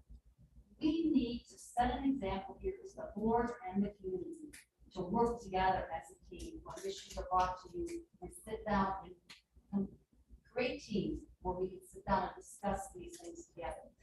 We wait for a response from you on these issues. We wait to hear from you. Our concerns are yours. One more minute. I thank you for the opportunity to share tonight on this. I'm hoping that you have heard it and we could begin to dialogue and practice some of the Cubby habits that you have in your own school program and in your own school system. And lastly, I was not going to say this tonight, but I just would like to say, and I'm going to say to Mr. Robert, how much I appreciate the good job you do in addressing the programs that you have in here in the school and the staff that retire. I mean, I can see the teacher in you too when you're up there and the naturalness you have with the people that I really appreciate it and enjoy that time that you have. So I thank you for that time that you do take to recognize all of those people and value them. Thank you. Thank you. Thank you for your time. There's no one else that asked me to speak to the board this evening. So next on the agenda is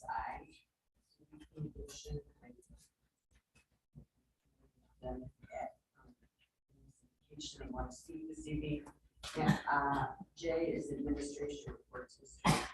Sure. We're going to go to a little slideshow here. I'm just going to talk about some recent things in our school district. that I wish to highlight this evening. So, ready?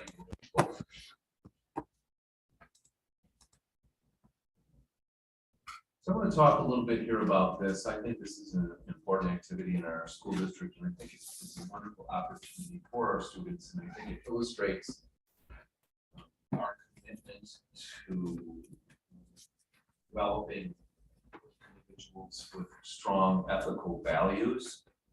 And what this is about is the retailers, the Alcohol Tobacco Retailers Project. This is conducted through our Coalition for Youth and Families. And what you see here is a press conference that was held last week at the Clinton Township Police Offices. And at this the press conference, we had speakers from the left up there is Sheriff Wickersham. Center is Police Chief Karinji of Clinton Township. And on the right are representatives of our student council, our student teen council. And as you know, in our district, we have a Coalition for Youth and Families. We have coalition teen councils affiliated with that organization at each high school. In fact, we have 149 students in our school district at the high school level between our two high schools that are part of the Coalition Teen Council. And of course, the Coalition Teen Council is an organization, or the coalition, of course, is dedicated to students making good decisions about alcohol, drugs, tobacco, vaping, etc. And the point of this is to provide information to people so that students do not make this choice, and to help families help their children not make this choice. So if we go ahead to the next slide, we have a little video about that day and what occurred that day. So we'll play that.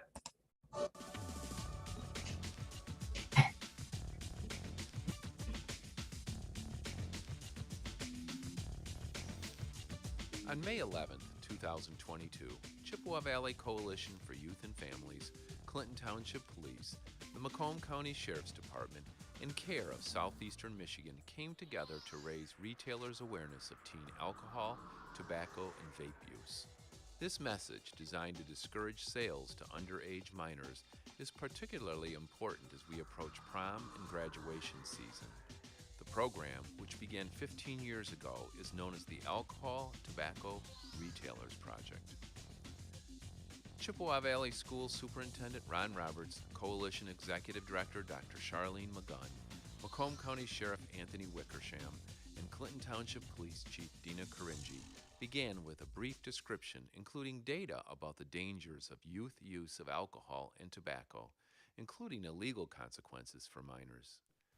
As teen members of Chippewa Valley Coalition and for Youth and Families, we carry the message that not everyone our ages uses alcohol, vape products, marijuana, and other drugs to other students, and to parents and to the community. As members of our Coalition Teen Council, we have learned the negative effects of the use of any of these substances, including damage to the developing brains of teens and young adults. We know that addiction to any drug happens more quickly when teens and young adults than with people who are of older age. Possessing, consuming, or purchasing of alcohol by a minor under the age of 21. There are certain violations according to the law. For the first violation, be a civil infraction, you'd be fined not more than $100. Second violation, you'd be guilty of a misdemeanor, punishable of imprisonment of not more than 30 days, or a fine of $200, or both. We all know that underage drinking, alcohol possessions, they're all illegal and they all have consequences. We start out with furnishing alcohol to minors. You know, first offense is a 60-day. These are misdemeanors. These are crimes that you could spend time in jail for, or the Juvenile Justice Center. Second offense is a 90-day misdemeanor. That's just for possession of alcohol. That's just for having a beer can, having a bottle, just possessing it.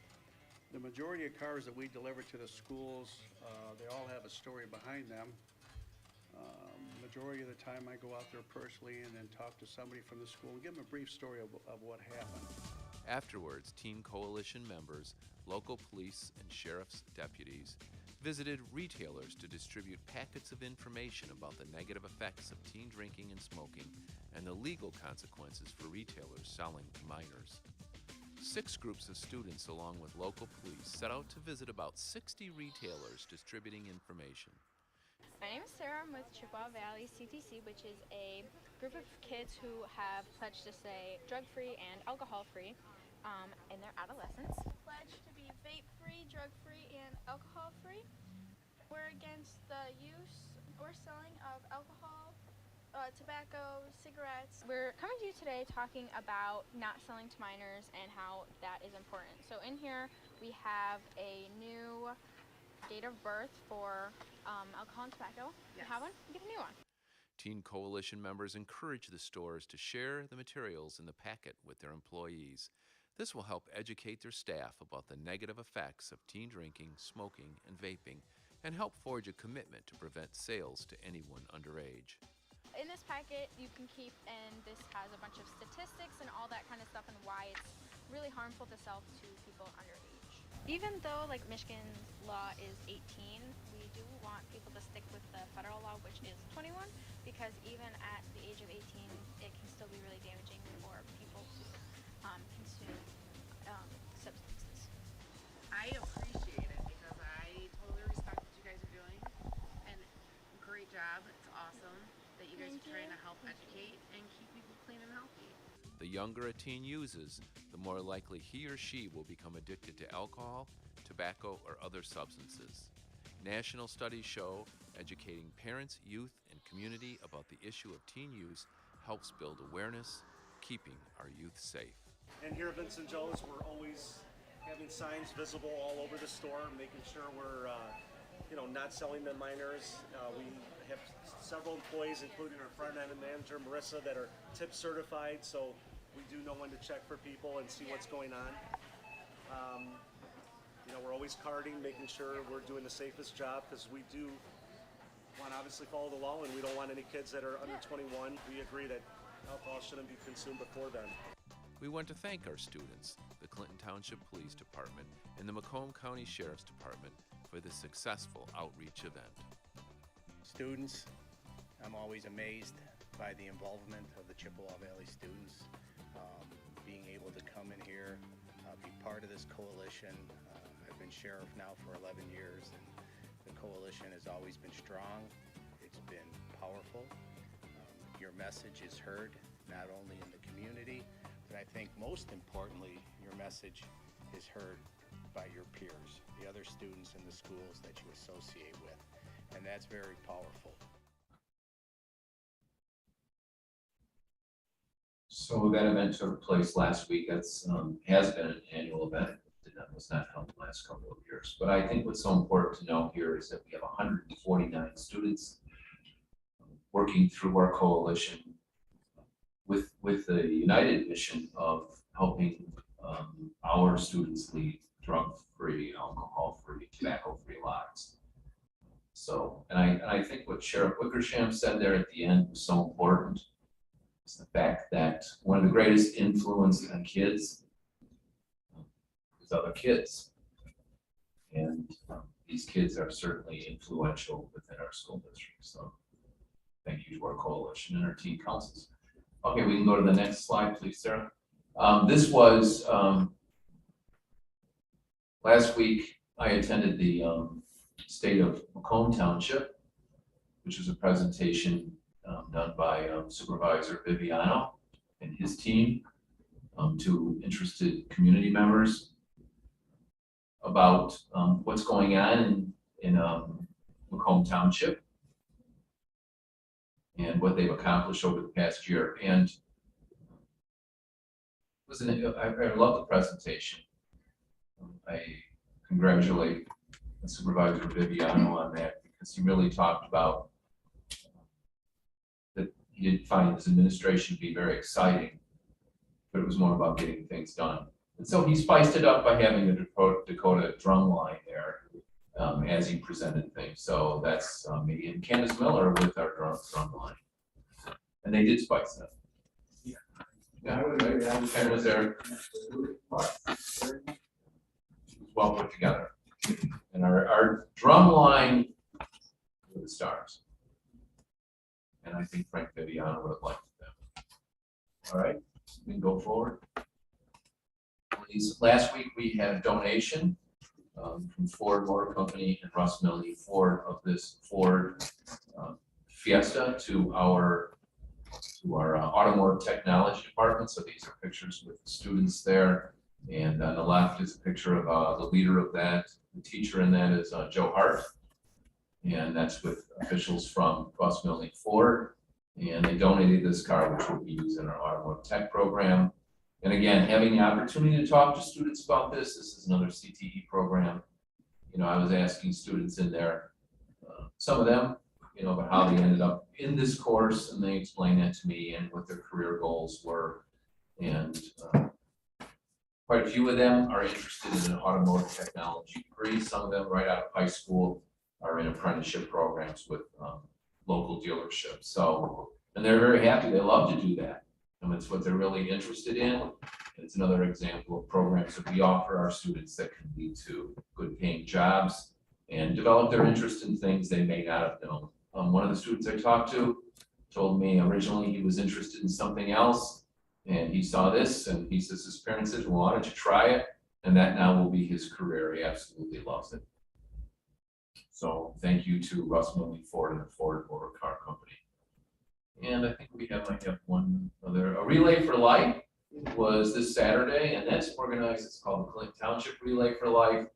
And Chippewa Valley hosted, and a lot of the organization is done by Lynn Perryman, who's a secretary in our athletics department at Chippewa Valley High School. So here's a few slides. On the stage are just people being recognized. They pull people up on the stage and recognize them for their service to the Relay for Life. This was the 21st held on our school grounds, and it's raised over $1 million for cancer research over that time. And we have school groups that participate every year. This year we had 2 school groups from Chippewa Valley High School, the Key Club, and student leadership. And then we have the longest serving school-based club there every year is from Wyandotte Middle School. In Wyandotte Middle School, I briefly want to tell their story and why they're there. They had a student a number of years ago pass away from cancer, named Peter Levon, whose parents worked in our school district, and his mother still does. And Peter died of cancer, and so every year they honor him and raise money by holding a dodgeball tournament at Wyandotte Middle School, and then they send a team of kids to march in this. So, and I think what's of note in this is the fact that they don't know him, and every year they're still there. And in fact, I would venture to guess that a lot of staff would have known Peter, but a lot do not, as there's changeover every year in their school. The administration that's currently there was not there when Peter was there.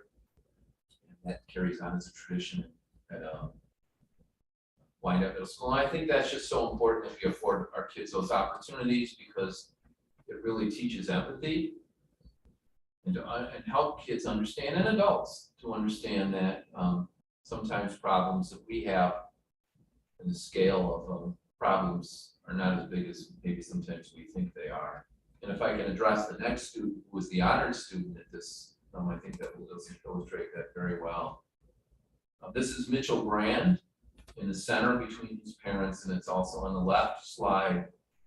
The 2 clubs from Chippewa Valley had a dunk tank that day there to raise. It was a good day for dunk tank. It's never a good day if you're in it, but it was a better day if you're throwing the ball into a disc to put the person in the dunk tank. And that's Mitchell throwing a ball there, and this all fits together. Mitchell Brand, 1 year ago on Saturday, his parents, while he was playing baseball for Chippewa Valley and on the field, received a phone call from the doctors who were overseeing his case, that it was osteosarcoma in his right knee. And he had pain in his knee for a couple months prior, and just thought it was those typical kind of pains people get, athletes get.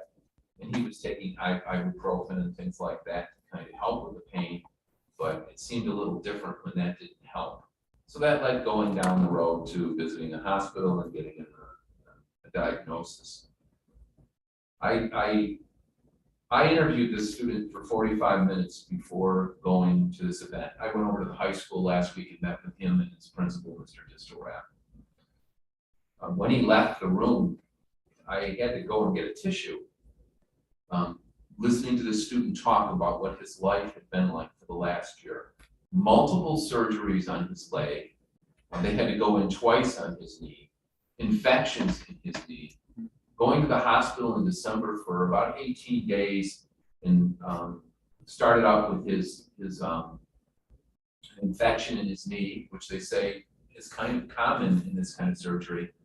Going into sepsis, being on a ventilator for 8 days, and then having cancer in a small part of his lung, going in for a surgery on his lung, having he said a small percentage of his lung removed.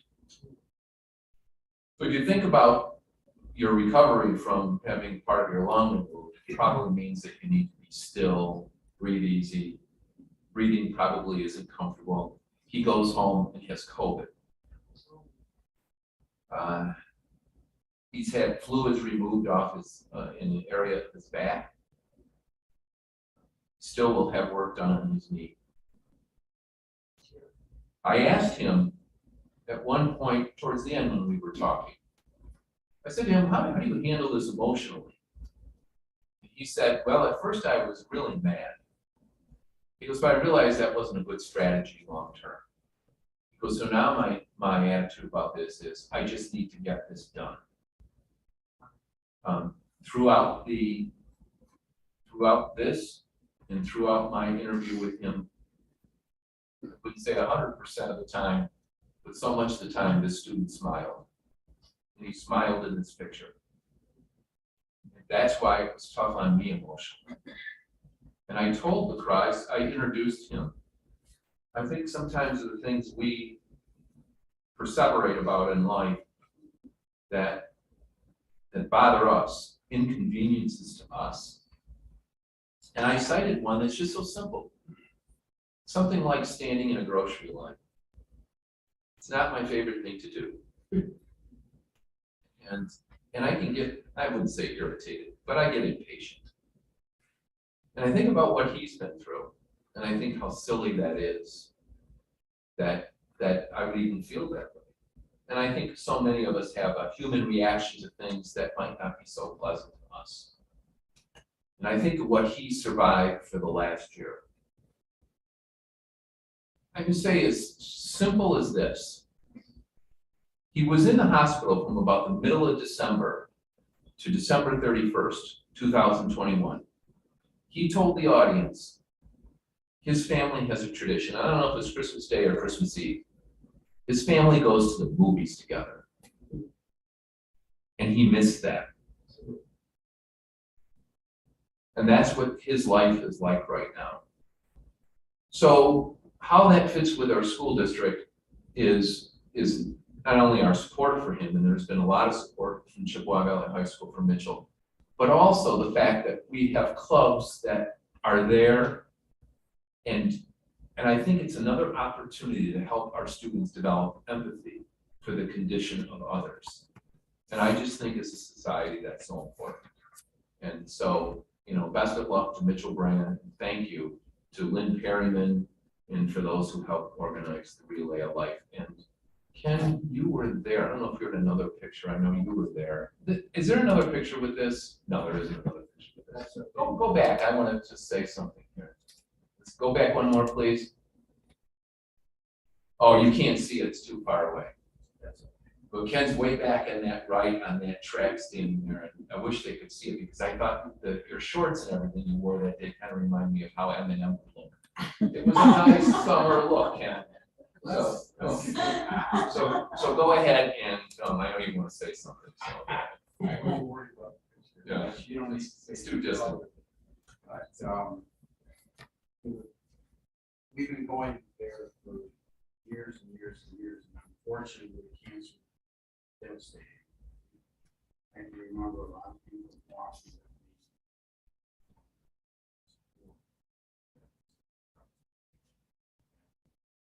thank you for allowing ninth grade centers to use food. And it just caused, slow down a lot of these kind of things. They're getting back together again. We used to go to 24 hours with a little rain mixed in.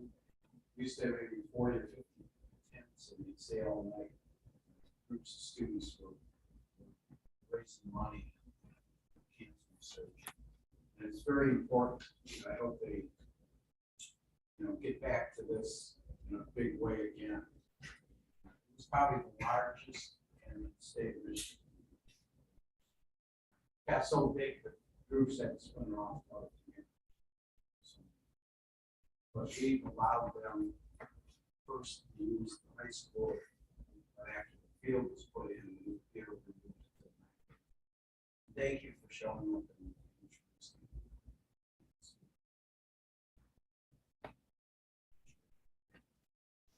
I always say I get the easy part. There are already plans for next year, which would be the 22nd annual. I know they're working with the township right now to start to grow it back to what it once was. So, it's an excellent event. Okay, the last slide here was we recognized our PTO officers of our school district last year. We held a little breakfast here last Friday morning.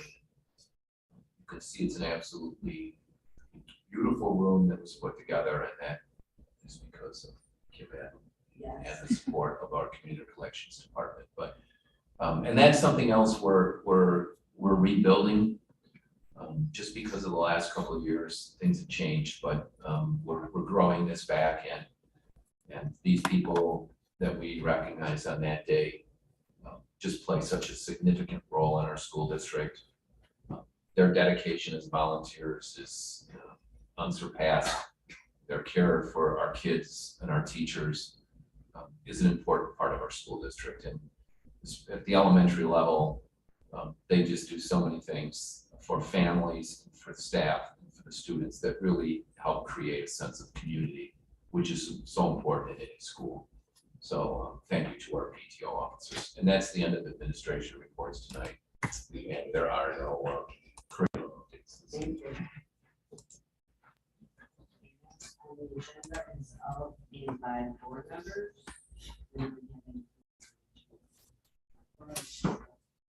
Yes, I do. I guess Ron and the board, but again, I have to say, I didn't get any invites to these, so I don't know if I'm slipping through the cracks or what. But none of these events that we just talked about, I had the invites.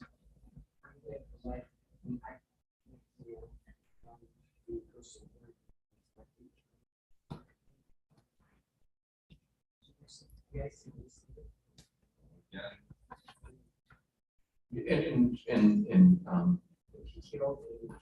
slightly defended, but PTO was an annual invitation that was there. But what we do is people split that up during the year and we come to a meeting. So Denise had signed up for the last meeting. So that's how we rotate PTO meetings. So there is a sign up list that Kim does. Some of the others have come through organizations, and we'll pay more attention to that. The school-based ones is the ones we've really focused on. Some of these events are more club type things and organization things. And I'm telling you the truth, sitting here right now, I don't know if invitations went out, but that's kind of a new kind of an element that we can add to it.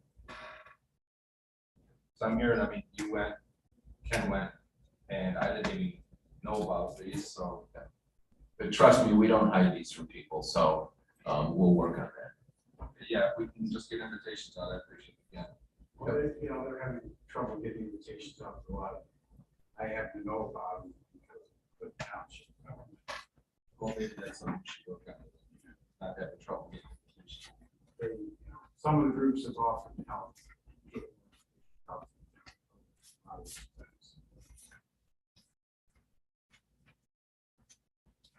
They are wonderful events, so board support of these is very important, and we'll work on that. Anyone else from my board? Okay, next item on the agenda. No, I just want to say, I doesn't think we listen to what you have to say. doesn't mean that we don't care what you say. It means that sometimes it may not be areas that we are directly involved in day-to-day application. You know, it's run by the school district. I do want people to know we listen.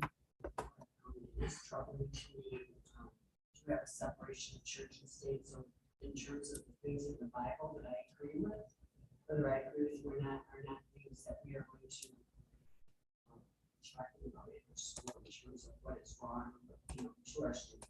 It's just that's part of okay. Okay, it was hard to show. Okay, next item is executive session. So under age attorney report. So, moved by Mr. Pearl, supported by Ms. Ivy. Roll call vote, please, Ms. Ivy, yes.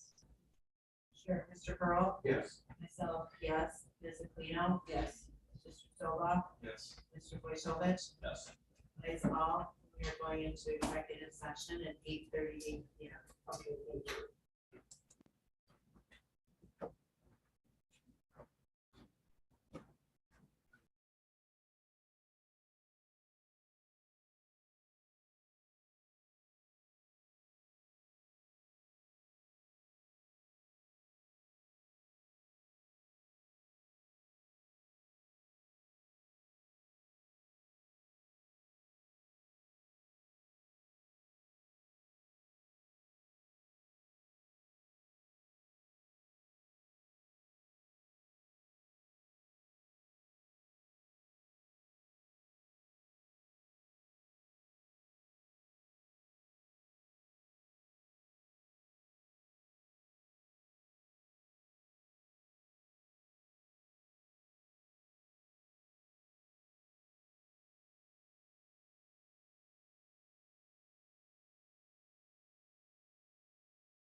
Okay, we're done. Okay, we are reconvening into open session at 10:13. And we are now going to move on to item D, discussions, which is freedom of information. Mr. Roberts, can you? Sure. So what I'm going to talk about and read is a Freedom of Information Act, or FOIA, that was submitted to the school district, then which was appealed to the Board of Education, denied at the first level through Human Resources. So I'm just going to go through these FOIAs and get background information. So on March 23rd, 2022, we received a Freedom of Information Act FOIA, and it reads, "Dear Ms. Allen, I'm writing as a formal request pursuant to the Michigan Freedom of Information Act, MCL 15.231, as amended, to obtain copies of the following public records.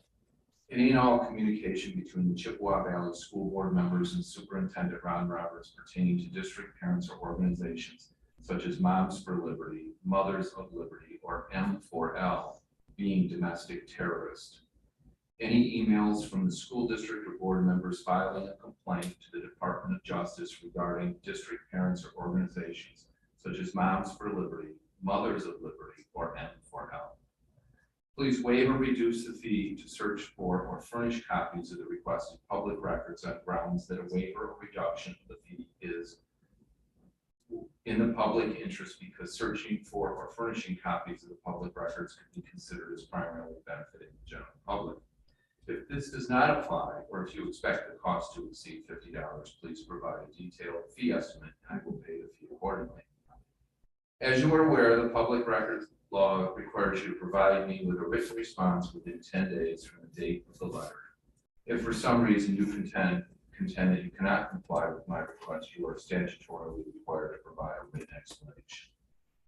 Under parent penalty of perjury, I hereby declare that I am the person named above, and I understand that any falsification of the statement is punishable under the provisions of Title 18 of the United States, Section 1001, by a fine of not more than $10,000, or by imprisonment of not more than 5 years, and the requesting or obtaining any records under false pretenses is punishable under the provisions of Title 5 USC Section 552A, subsection I3, as a misdemeanor and by a fine of not more than $5,000. Please feel free to contact me should you have any questions. Sincerely, Monica. This went through our Human Resources Department and was denied, following all FOIA guidelines on April 18th. It's denied. So on April 28th, we received an appeal of that decision. And it was sent to Shirley Allen in our Human Resources Department, titled Freedom of Information Act Appeal. Dear Ms. Shirley Allen, this is an appeal under the Freedom of Information Act. On March 23rd, 2022, I requested documents under the Freedom of Information Act. On April 18th, 2022, I received a response to my request by Shirley Allen. I appealed the denial of my request. Private emails are subject to a FOIA. If any school board member sent out an email to Mr. Roberts and the other board members saying they were reporting a complaint about district parents, parentheses, if I have to give names, Monica Radico, Cheryl Miles, Lou Miles, Terry Prince, and Sandra Herndon, or organizations such as Moms for Liberty, Mothers of Liberty, or M4L to the Department of Justice. Thank you, Monica Radico. So that's the history of this, and per our process, it has come to the Board of Education tonight because you now, the appeal is in your hands. So, oh, go ahead. Just to be clear, because I understand that, let's say that the original request was denied because there wasn't. That is correct. Right. It wasn't just that we said, no, we're not going to do it, we're not going to write information. It was that there was no action. Right. Correct. And right, and in the second, and in the appeal, it is I'd say highlighted, it's by the wrong way to say it, but I think it's slightly different as it talks about private emails being subject to FOIA. So. In our attorney-client privilege session, we discussed it in terms of private email. I don't need to make that clear that discussion. We discussed the law. Oh, okay, that's real good. So do you, is there a recommended motion based on the information shared? Yes. I need a motion to amend the agenda to add item by Mr. Curl. Support for Ms. Biden. So we are going to, this is to add item D1, motion for determination on appeal of freedom of information. Actually, this is just oh, this is a motion to amend. Yes, I'm sorry. So do I have a motion to amend the agenda to add D1? Okay, so then all in favor signify by saying aye. Aye. All opposed. Okay. So now I need a motion to add item T1, which is a motion regarding the appeal of the freedom of information. Support. So moved again by Mr. Pearl, supported by Ms. Biden. All those in favor signify by saying aye. Aye. Opposed. Motion carries. Mr. Roberts, can you please provide the recommended motion? Sure.